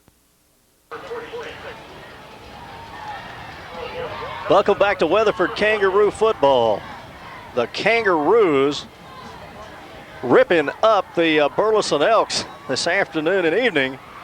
They started early and they haven't let up. It's 28-7 right now, and Mark Pierce having another big game. He just went 42 yards for a touchdown. The Roos lead it 28-7. Jeremy McClure will kick this one deep, and it will just go right on through the end zone as Kirkland did not want to have any of that one, and Burleson will start at their own 20. You know, Jeremy has had some really good kickoffs this year. He had one against Stephenville where he kicked it right over the return man's head and out of the end zone. So that's pretty strong kicking for a high school kicker. Well, the Roos have a 3-touchdown lead, and let's see if the defense can keep its intensity. They gave up a long 75-yard run. I believe that was the second possession, actually, for Burleson. And they have been very tight since. Here's the handoff to Kirkland. He makes a good cut. He's the young man that did get the long touchdown run in the first quarter. And he gets out over the 30-yard line. That will be a first down for Kirkland as he takes the handoff from Chris Jean. Well, it looked like we had our free safety and our strong safety, number 40, Darrell Clay, and number 21, Chuck Wilkie, combining on that stop. And we hope most of you stayed for halftime because we got to discuss everyone's relatives at halftime. 7:54 to go, 28-7. Kangaroos, they've got 5 men. No, they got 4 men across the front right now. And, you know, they have what they call the 900 defense. Here is a flag against, I believe, Burleson. They have the 900 defense, and that's when they'll bring the Sam linebacker up. Now, the Sam linebacker will be Cashin Carlisle or Jeremy McClure. And their 500 defense looks a lot like a 5-2 with 3 men across the front, and then the 2 defensive ends backed off the line of scrimmage somewhat. And then they have the 300 defense, which is their standard 4-3, and that's what they're in right now. 1 man in motion. Here's Chris Jean, the quarterback for Burleson. 1st and 15. Chris throwing it to the right side. The pass will be short. Out in the flat over there was Muse. He had to dive for it around the 35. Could not get to it. 2nd down. Burleson having a lot of trouble moving the ball since that second series of the game when they broke the long run. They had a few yards right before halftime, Don Legale, but not much luck. Had Barrett Weaver and Darrell Clay out on the coverage that time, and I think you'll get to see our defensive backfield have some opportunities to pick some balls off here against Burleson. 7:24 left in the third quarter, and we have a big 2nd down play here, and there goes their little back Kirkland. He is certainly quick. Takes a direct handoff from Chris Jean and gets across the 30-yard line. Well, we had number 73 for the Roos, Jared Tidwell, sticking an arm out to trip the runner up that time, and then Shane Weeks came up at full speed and finished him off. Jeremy Day comes in. They also have Safford and Tidwell still in there. McClure is in. Mauricio Marin is one of the linebackers. Wilkie is back in the backfield along with 40 Darrell Clay, who's been such a big play man.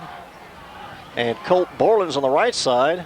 Barrett Weaver on the left, the cornerbacks. Here is one that is shot to the right side and caught around the 40-yard line. Quick out, ran by the receiver, Michael Anderson, and a good pass from Chris, but that's not going to be enough for a first down, and the Roos are going to get it back, and they just continue their very intensive defensive play. Randy, I don't know if you've noticed this, but the Roos continue to send in new, fresh players on every play. Very seldom do you see the same offense or the same defensive configuration out there any 2 plays in a row. 4th down and 3 yards to go from the 40-yard line. Muse will punt for Burleson. Low kick. That is fair caught by Shanahan, and Andrew will accept that one at the 35. And that was a smart play by Andrew. He could have backed off of that and just let the ball roll, but instead of that, it bounced once. He stepped in front of it and picked it up on the fly so that the Roos didn't lose another 5 or 6 yards. So heads-up play by Andrew Shanahan. So here comes the offense back on the field for the Kangaroos, and you look at those big guys run in, and you know they're looking bigger and bigger all the time, Mark. They are, and I believe as the game goes on, the Roos will just keep wearing them down. 1st and 10. Spinning around and pitching the ball out is Zach Moore, and making a beautiful cut to get back to the line of scrimmage and then pick up a couple of yards. On the left side is Andrew Shanahan. He did a good job of faking the defense out there. And you know, Zach Moore, he spins around 360 degrees on that spin. And the purpose is, of course, to freeze the linebackers and get some misdirection going. Well, when you've got a quarterback that's as quick as Zach is, you can do that. You can run those kind of fakes, Randy. Josh Hulme comes to the right side. And here's one up the middle. Quick handoff. And near a first down at the 45 is Andrew Shanahan again. Andy. Good blocking right up the middle there. Both the guards for the Roos, Bradley Simmons and Jose Antillion, and Michael Ross doing a good job of opening up a pretty good size hole there for Andrew. And Drew Shanahan has looked very good in this game. You know, we haven't had a chance to see him too much because of all the carries that Mark Pierce has gotten back there. But when he's got the ball, he has looked dangerous. They had a big punt return. Here's a pitch out to Pierce across the 45-50. 45-40, and Pierce is just running wild in this game, folks. And Randy, one of the key blocks out there on that left side was by Chad Legale. He sealed that cornerback in with a good block, and that allowed Pierce to get around the outside. What did he pick up? Maybe 15 yards there? Great run, great execution by all the Roo offense. Ball is at the 41 of Burleson, and again, Kangaroos getting the ball. And they have moved it steadily.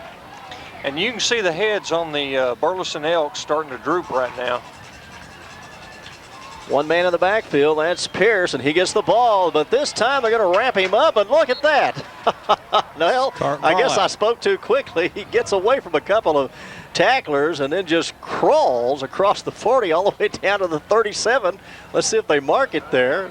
Now we're going to have to credit Cash and Carlisle there, though. Okay, that's Cash and Carlisle in the backfield. They took. Was that Cash and carrying the ball? Yeah, it was. Took Pierce over to the sideline. 25. You know, he looks a lot like Pierce back there sometimes. And he runs just about as hard as Mark Pierce. Not as big. So that was a good effort by Cashin. Wingman to the right side. 2 receivers out here for Zach Moore. Fake inside. Quick there we catch. go. And that one's caught at the 30 down to the 25. And that's Riddle with it.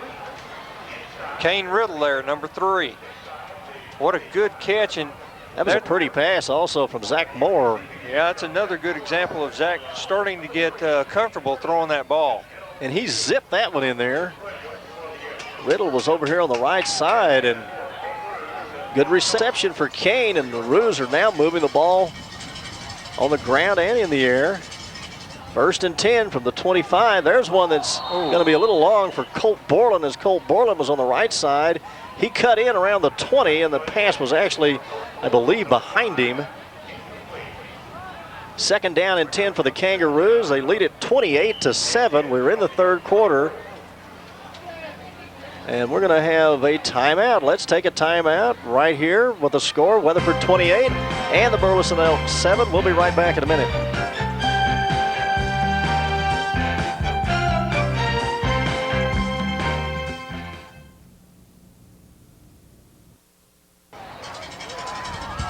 Weatherford Kangaroos have it 2nd down and 10 from the Burleson 25. Here we go. Here's a penalty, and now Zach Moore has got the ball. He's going to go all the way in for a touchdown, but I believe we have a penalty flag. Let's see who it's going to be against. Don Legale is sure it's against Burleson. I'm saying we got a free play. We got a free play. We got offsides call. We're going to have a free play here. Well, Zach Moore spun all the way around, faked inside, and then took off around the left side, and he went all the way in for a touchdown. And it will be a touchdown for the Kangaroos, and that is a 25-yard run by Zach Moore, and it's 34-7 in favor of Weatherford. And Randy, that long run was made possible by the block of Chad Legale out there. Chad did a great job of getting that cornerback on the inside, and he was still blocking him when Zach went across the goal line. So Chad doing a good job of staying with his block all the way to the whistle. Jeremy McClure with Colt Borland holding, and this one goes up, and the extra point is good. It's 35-7.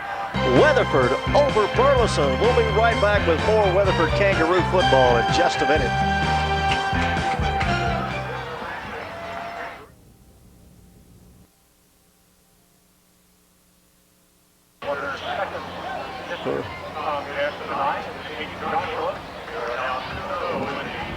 Welcome back to Weatherford Kangaroo football. 35-7, the Kangaroos lead the Burleson Elks. And they just keep piling up the yardage in this one. The last touchdown, 25-yard run by Zach Moore. And Don Legale will tell us in just a minute what happened. And Jeremy McClure sends one very deep. And that will not be returned. The ball will come out to the 20 again. And we'll try it one more time for the Elks here in the 3rd quarter. Don? Well, 7 plays on the drive from starting at their own 35, so 65 yards on the drive for Weatherford. Really highlighted by a 3rd and 1 pitch sweep left to Mark Pierce, the only run he had on the drive, but 15 yards on the run. And then as the Elks try to blitz on the defense, they encroach on the line, and Weatherford, it's a continuation play, so Moore goes ahead and scores. 1st and 10 for the Elks. Chris Jean, the quarterback, hands off one inside. He moves to the outside, gets across the 20 out to the 25. And that is a new running back that we haven't seen. That's Stephen Burks, sophomore. 5 yards for Burleson, 2nd down and 5.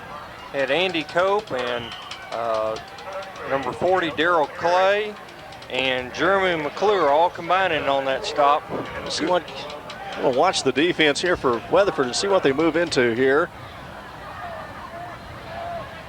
And they look like they're still in their 4-3. Here's the handoff. This will go inside to Kirkland again. Their speedy little back, and he has a 1st down across the 30 out to the 35-yard line. 1st and 10 for Burleson.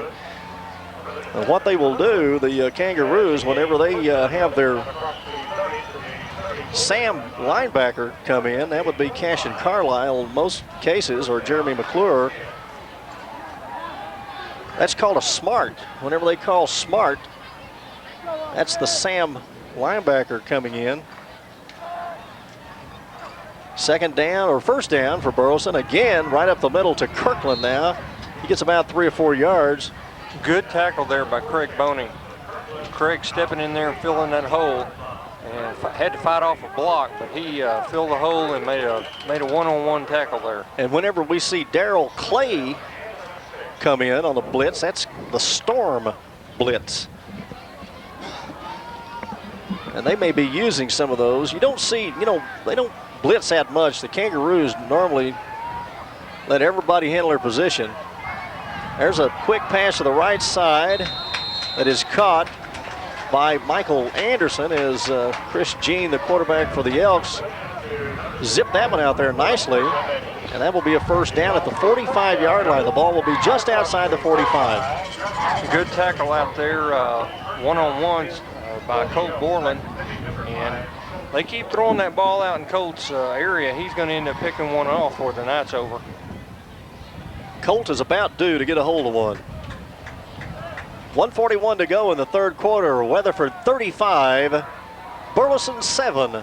First and 10 for Burleson. Now here is Kirkland with the ball, and he's going to be stopped at the line of scrimmage, and Craig Boney comes in and just flips him over. Well, Craig got a chance to go straight through that hole that was open, and I mean, he caught him right in the backfield, and that was the end of that play. Chuck Wilkie getting in a lot of playing time defensively. Yeah, you know, Chuck had a appendicitis attack early late in the summer, I guess, and has had to miss several games, and it's good to see him back in the ball game. We'll probably get Danny Merritt back in a couple of weeks. Jean throwing a long one, and it is nicely caught. Jumping up was Michael Anderson. And they're going to say he did not catch it. It must have touched the ground. Colt Borland was right there with him. It's going to be incomplete. Looked like the jump ball. Jump ball in basketball. Borland and the Elk receiver go both up for the ball. It looks like the Elk receiver comes down with the ball, but as he comes down to the ground, he bounces it on the, comes down to the turf. The ball bounces on the grass, and so an incomplete pass. Well, it was a magnificent effort by Michael Anderson, but he just could not hang on as he landed flat on his back. Third down play, about 9 yards needed for the first down for Burleson. They're at their own 46. Chris Jean fires one out there, and this time diving again and incomplete. Michael Anderson was there, could not get his hands on it. Randy, we had a great rush in there that time by 85 Craig Boney and 50 Scott Safford and 73 Jared Tidwell and 89 Jeremy McClure. They're not giving the quarterback, Chris Jean, very much time to throw that ball. Well, you have to think the Elks would love to have their players that were suspended back on their team again. It certainly would help. And they will have them back. Oh, it's going to be a fake. And back is Muse, and he's dragged down for a big loss.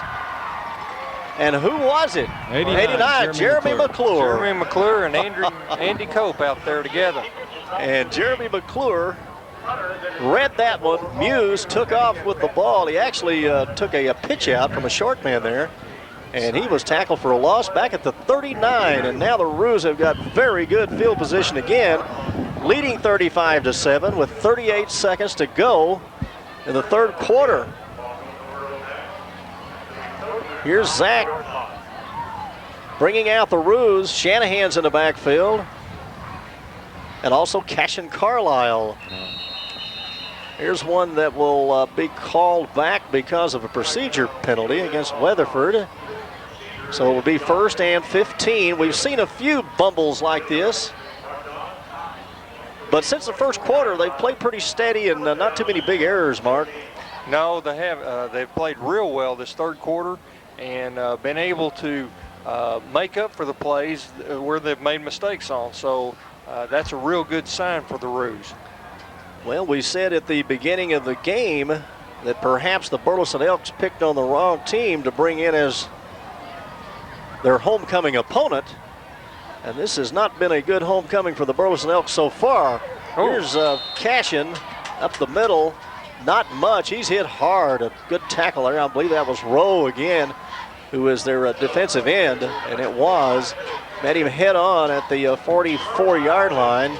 We'll have a second down and about 15 yards to go. Time running down in the third quarter. And the Kangaroos are looking bigger, tougher, and meaner every game so far this year. Some of it is a competition, but some of it is this team beginning to mature and feel better about itself. Up the middle, Shanahan across the 40. the 35. He's going to be short of the point needed for the first down as time runs out. They will mark the ball around the 33-yard line. And that is the end of the third quarter of play with the score. The Weatherford Kangaroos 35, the Burleson Elks 7. We'll be right back for the fourth quarter right after this.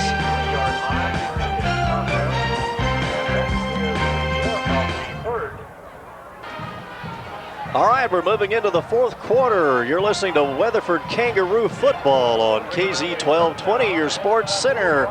Don Lagali is here. Mark Reeby's in the Roo booth.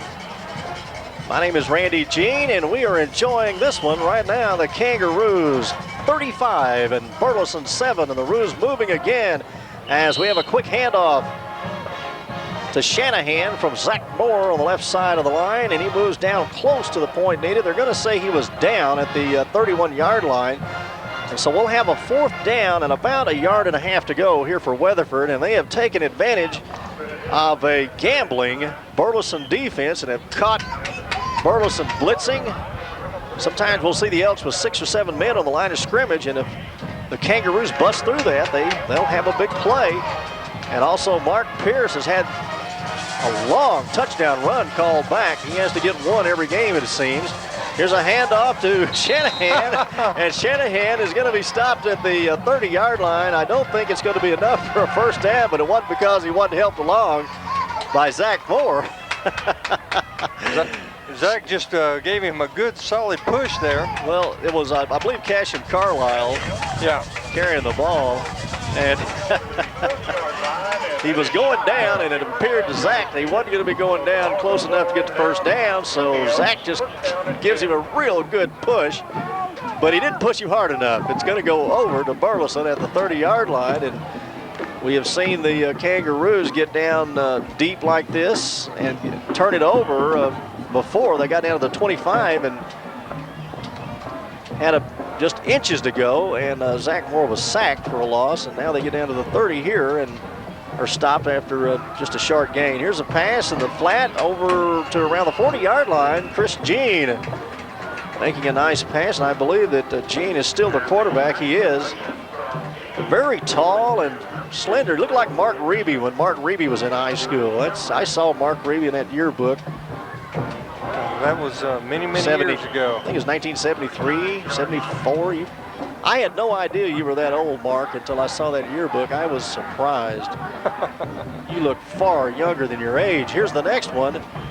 Given up the middle to Kirkland. He fights for some yardage. I don't know if he got the first down or not. He's right near the 40-yard line.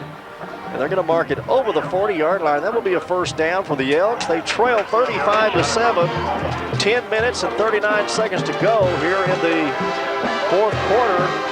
Kangaroos looking good all the way in this one. Randy, Mauricio Marin sure did a good job of fighting off his block there. Didn't quite get to play, but boy, he was really in a battle in that on that play. 1st and 10 for the Elks. Jean with the ball from the shotgun. Over the middle, and oh, that was a good pass. Across the 45 with a good reception there was their big tight end. That's number 84, Chris Graves. Randy, I think the quarterback for Burleson, Chris Jean, is starting to settle in a little better too, just like Zach Moore has as far as the passing game is concerned.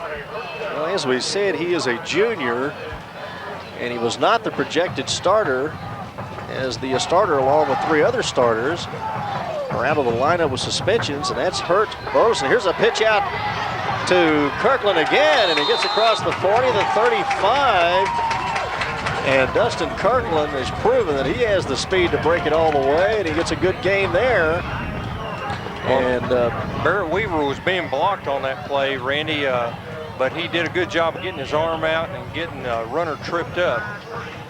He would have had quite a few more yards if Barrett hadn't sacrificed himself there. 1st and 10 for the Elks. The offset eye with 2 receivers to the left side. And here is the pitch out to Kirkland again, looking for a block. He can't get it, and oh, a beautiful tackle coming in there. And who was that? That was 21 Wilkie. Boy, he just shot through and made a great play. A gain of about 4 yards on the play. The ball will be marked at the 26-yard line, 26 and a half. be exact. 9 minutes, 10 seconds to go in the fourth quarter. Kangaroos, I guess you could say comfortably on top, Mark, 35-7, although it could have been a lot worse, or it could be worse than what it is right now. Well, it looks like Burleson's going to take a little time out. Got players confused on their assignment, so, and the Roos need to talk about this a little bit. They don't want to let Burleson score this late in the game.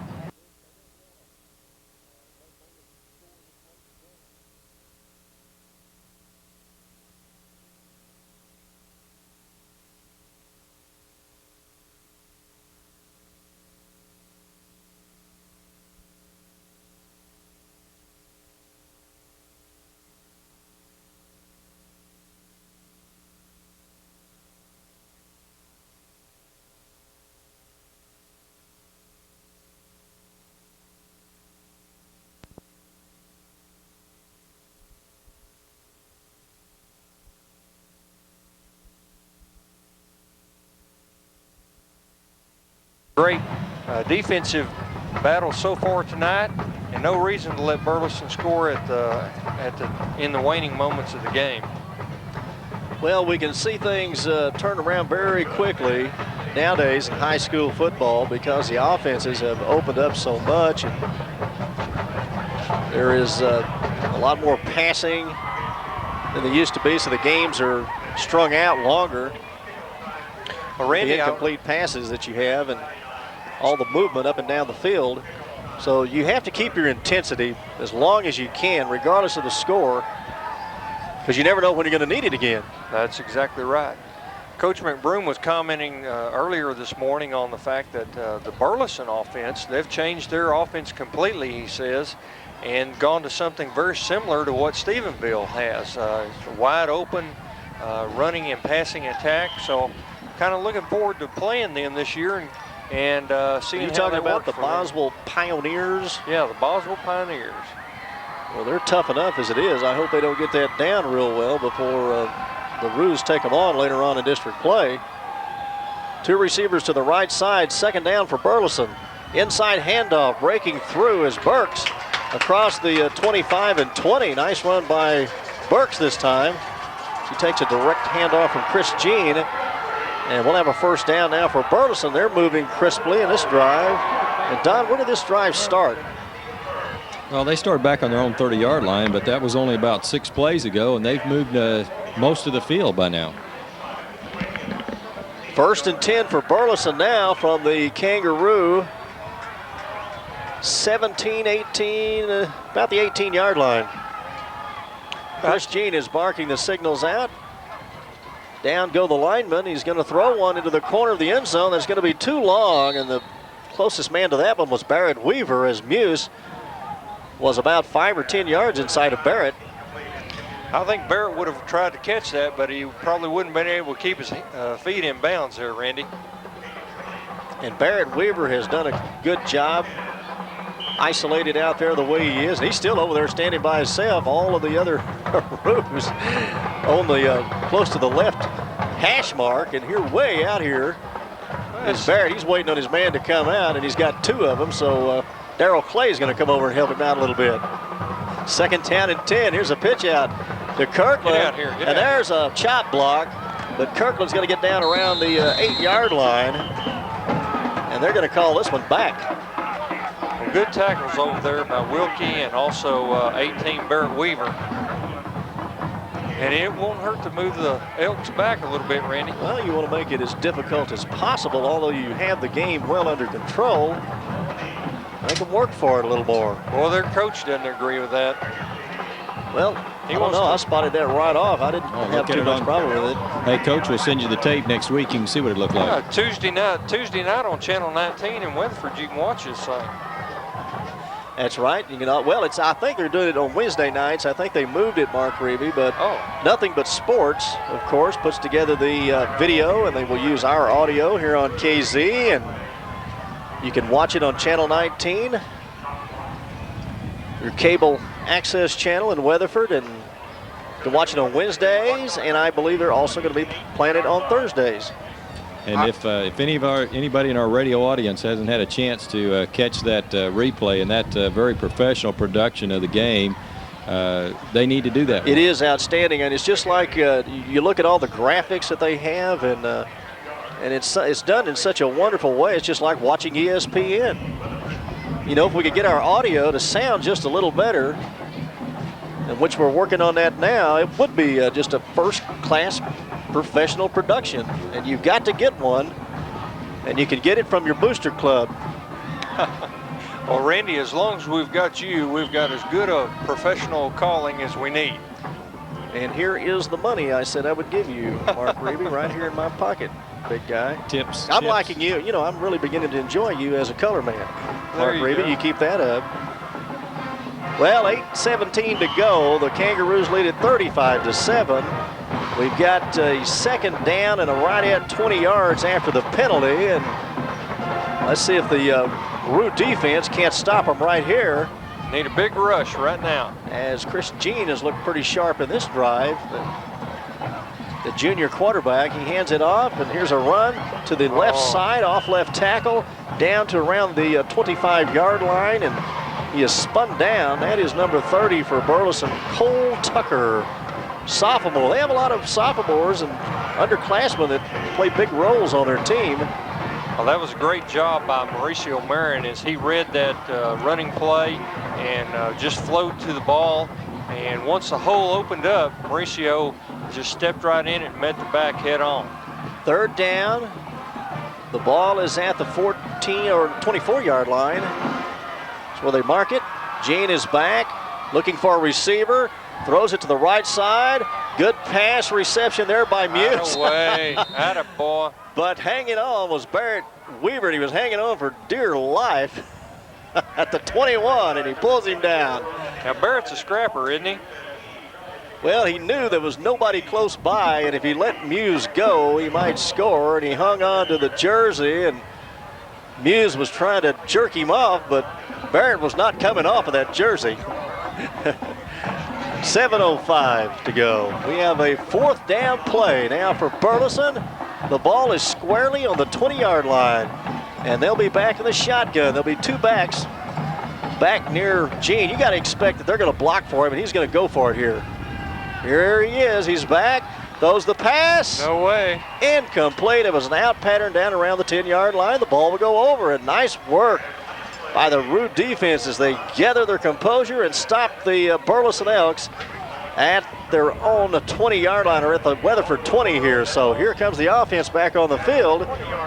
And let's see if they bring in all of their starters again. We might see some new people coming in, Mark, right here with 6:43 to go. Well, I'm sure that we will, Randy. We've had the Roos substituting fresh players in and out the entire game, but continuing to stay with Zach Moore at quarterback, and we'll be seeing some different linemen, I'm sure, and a few different running backs. Well, they bring in Cashin Carlisle as the tailback, and Moore gives it to Cashin. He just storms into the line. You know, he runs hard. Oh, man, he does. Up to the 23 or 4. He just disappeared, and the pile went forward when he hit it. Probably the thing you need to watch on the tape here is it takes Cashin about one step to be up at full speed. Well, certainly if he gets a crack in there, he's going to get some yardage. And we might see Burleson actually kind of back off, and won't see quite as much stunning and blitzing in there because they have been caught several times by the Kangaroo offense. Second down and 7 yards to go. The ball is at the 23 of Weatherford. One man in the backfield for Zach Moore, and he gets the ball, but this time he stormed under around the 21. This will be a loss. Good work by the left side of the Burleson defense. And we'll be back to about third down and 9. You know, Mark Reeby has not made a prediction in a long time since he made the big prediction back in the baseball season. He felt a Kanga Jack coming on, and of course, Ben Pulliam steps up and hits a long Kanga Jack over the right field wall, and nothing has been forthcoming in the football season from Mark Reeby. Well, the spirit just hadn't moved me yet, Randy. Hand off to Cashin. Breaks a couple of tackles. Gets a yard or two. Well, you know, we're going to have to demote you, Mark, down from being divinely inspired down to just mere prognosticator, and that's just one step above a gambler if you don't come up with something pretty quick. Okay. We want to feel a Kanga TD coming on is what we want to feel so we can get one when we want it. Well, about the best guess I can give you right now is that the Roos are going to punt. Well, and we've got number 45 coming in to do that for the Roos, Boyd Weaver. Good prediction here, Mark, but that won't count. Here is Weaver going back to punt. He'll be back inside the 10. 4th down and 8 yards to go. We'll not see anything fancy here by the Kangaroos, but we will see a delay of game penalty against them. And you don't have to be too fancy for that to happen. You just have to kind of get discombobulated for a few seconds, and all of a sudden that time runs off. 4:37 left in the game, and the Kangaroos up 35-7 over Burleson in a game they have controlled since the end of the first quarter. You know, it sure was good to see the Roo defense stiffen on 4th down and hold Burleson that last series. Weatherford's been stopped offensively a couple times, and so it was time for the Roo defense to return the favor. Good punt. Well, it kind of goes off the side of the foot and will go outside the 30-yard line. So this one not too long. And, of course, Weaver coming in there in relief of Garrett Hudson, who is out of this game. And, you know, I saw Branch. You know, Branch is not playing today. And he played both ways in the first 2 games. He played against Fossil Ridge on both sides of the line, offensively and defensively. And I noticed in that run for a touchdown by Mark Pierce in the first quarter that Branch made a great block on that play. He just got the defensive player, just curled him over and just laid right down on top of him.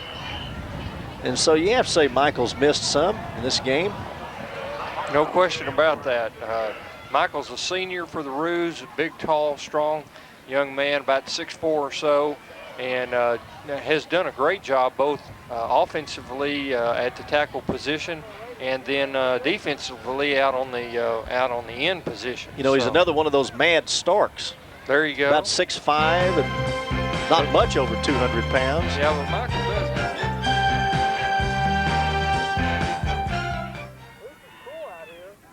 Hammerman in, and Coach McBroom doing a good job of giving some additional experience to all the Roos.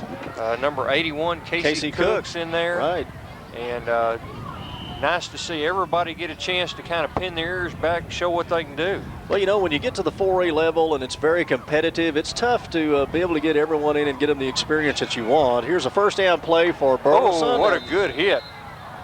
Nice pass from Chris Jean down to Muse, and he takes some punishment there at the 25-yard line. That will be a gain of about 6 yards for Burleson. We're down to 4 minutes to go in the game, and the Kangaroos are on top 35-7. A big game already by Mark Pierce. We won't see Mark in the rest of this one unless we have a sudden explosion here by Burleson in the last 4 minutes.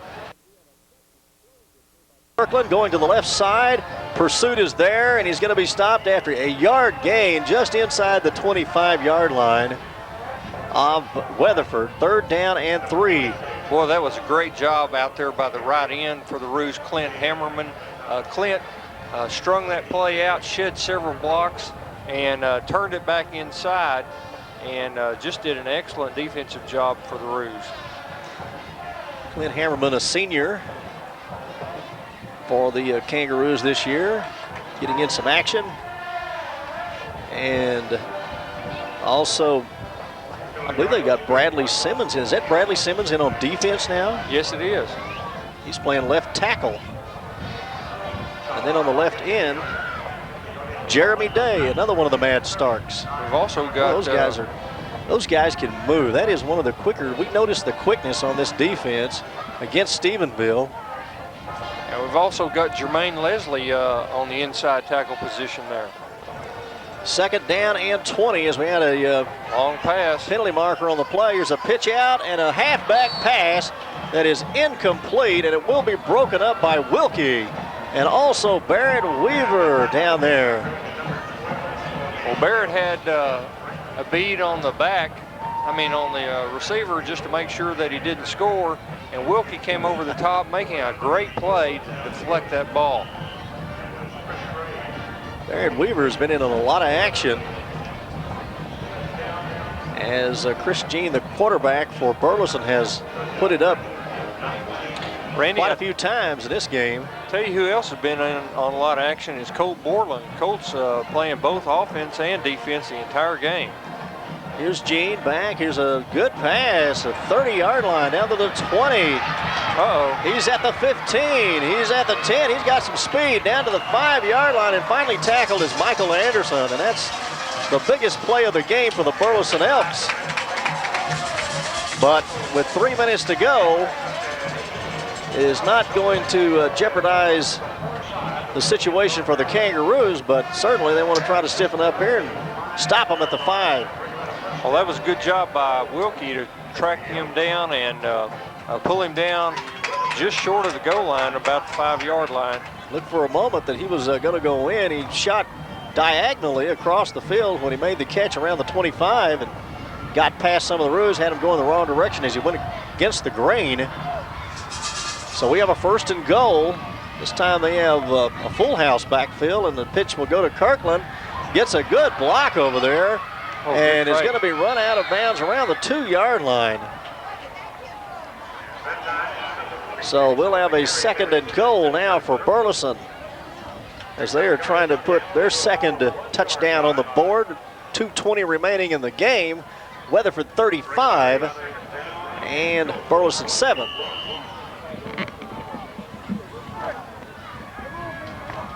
Right at the goal is where they placed the ball, just outside of the, or just inside the 1-yard line. So Chris Jean comes in. Again, they have a full house backfield back there with Kirkland, the tailback, but they give it this time to number 30, and he goes on in for a touchdown. And that touchdown was by Cole Tucker. He is a sophomore running back for Burleson, and he takes that one in. So Burleson, after they got the long run with 9 minutes and 28 seconds to go in the first quarter, there was only a couple of minutes off of the clock in the first quarter when Kirkland broke loose on that 75-yard run. They have a long period to wait before they add any more points. 1:50 to go in the game, and the extra point is up, and it is good by Michael Hernandez. So it is Weatherford 35 and Burleson 14. You're listening to Kangaroo Football on KZ 1220, your sports center. Let's take a break, and we'll be right back in a minute. 35-14 to the Kangaroos, who have been in charge since the first quarter. Here's the onside kick, and it is picked up nicely over here, and that will be, I believe that will be good for the Elks, and it is. It was beyond 10 yards. It had to get beyond the 50-yard line. And number 19 over on the west side of the field here, streaking right up the sideline, caught it around the 48-yard line of Weatherford. And the onside kick is successful, and they will mark the ball as he just continues on after he catches it. Did not slow down. Inside the 45, let's see where they mark it. Now they're going to mark it out around the 46.5. So Burleson, with 1:46 to go, will have another chance. Randy, defensively, we've got number 80, Jake Weber, in the game. 64, Bradley Simmons up on the line. 88, Jermaine Leslie, and can't read the far right end's number there. Here is Toomer. Toomer is in as the quarterback, and the snap goes over his head, and Weatherford's got it. Well, you know, Chris Jean is about 6'3" or 4. He's a very tall young man. And so they bring in Brandon Toomer, who is several inches shorter, and sure enough, the first snap goes right over his head, and the Weatherford Kangaroos fall on it. He was back in the shotgun formation, and looked like just a little high. Yeah, looked like Josh Hullum came flying in there to pick up that fumble. So now the Kangaroos have it, and with 1:42 to go, they'll bring Zach Moore back in, but we see a lot of new people in there on offense for the Kangaroos. Yeah, we got Stephen Chesney coming in, and here's Casey Cook coming in. And they have the offset eye in the backfield with Zach Moore, the quarterback. And Zach looked like he wanted to hand it off, and now he's going to run around the right side, and he won't get much as that very fine defensive end that Burleson has was able to get him around the 45-yard line for about a 5-yard loss. I think that was a busted play, Mr. Mark Reeby. I believe so, and with quite a few new players in there, Randy, you're going to have a little confusion every once in a while. Well, we've got some exciting things coming up for you. First of all, next Friday night, the Roos are going to be off with an open date. Mr. Reeby, I don't know what you're going to do. You'll probably just sit around and twiddle your thumbs on Friday night. But I will be here with KZ, and we will have the Granbury Mineral Wells game on the air. Don, you want to go over there and have some fun? Well, that may be what we do. I've got to check with the boss, when I get home here. We'll have the Mineral Wells Rams live from Granbury. Chuck Curtis will be with me. Randy, the athletic director of the Mineral Wells Rams. We're looking forward to that. We want to also remind you that this live broadcast will be used as the audio for the Booster Club video that is shown on Channel 19. We want you to make sure you go by and pick up your copy. You surely want to get a copy of this game. I'll tell you, it's been a good one for the Roos, leading at 35-14. Well, the next handoff, not much on that one, if anything, as Brian, or rather number 14, that was Stephen Chesney with the ball. I believe that's Stephen's first carry of the year. Randy, in that game next Friday night against Castleberry, that'll let you scout the Roos' upcoming opponent, first district opponent. Yeah, by the time we play them the next week after that, I will know a little bit about Mineral Wells. I may give Coach McBroom some hints on what to do. There you go. I bet he'll be at that game anyway. Third down, yep, I'm sure he'll be watching it himself. Third down play, they needed 14 yards. They get back to around the 40-yard line. We're going to have a 4th down and 10 here. Down to 35 seconds to go in the game, and the Kangaroos are going to come away with a big win. Well, that was a good effort by Chesney there on that last run. Got to the end of it and lunged forward for the last yard, which is what you'd like to see a back do. They come into Elk Stadium, and they just put a little bit of a damper on the Burleson Elk homecoming. You got to watch out who you schedule as a homecoming opponent. Here's a flag on the next play, as it was a 4th down play, and the Kangaroos were just running a play here to try to run the clock down, and they're going to be called for illegal procedure, but that really doesn't matter now, as it's just a few seconds left here just to run it down, and it will be the end of this game. And next week, the Kangaroos will be off, and then on the 24th, we'll have the Castleberry Lions in. They'll be in Kangaroo Stadium, and KZ 1220, your sports center, will be there. 4th down play. We're down to 8 seconds in the game, and here's a handoff inside, and I think the ball squirted out. We're down to 2 seconds.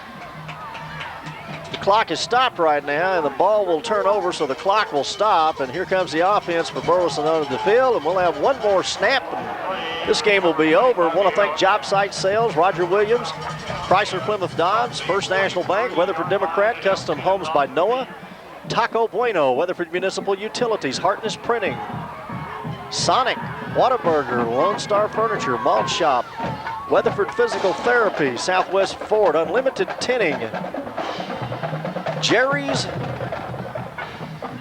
Chevrolet, and also the Mesquite Pit. Some of our sponsors for Weatherford Kangaroo football. We're down to the last play as a reverse, and Toomer, the quarterback, is not going to hand it off, as there was obviously a mix-up on the play. There's a big loss of about 7 or 8 yards, as coming in was Andy Cope to put the nail in the coffin on the Burleson Elks. And the Weatherford Kangaroos have doubled up their win column as they have defeated the Burleson Elks 35-14. Well, Don Legale and Mark Reeby and I will be back after we take a break right here. We'll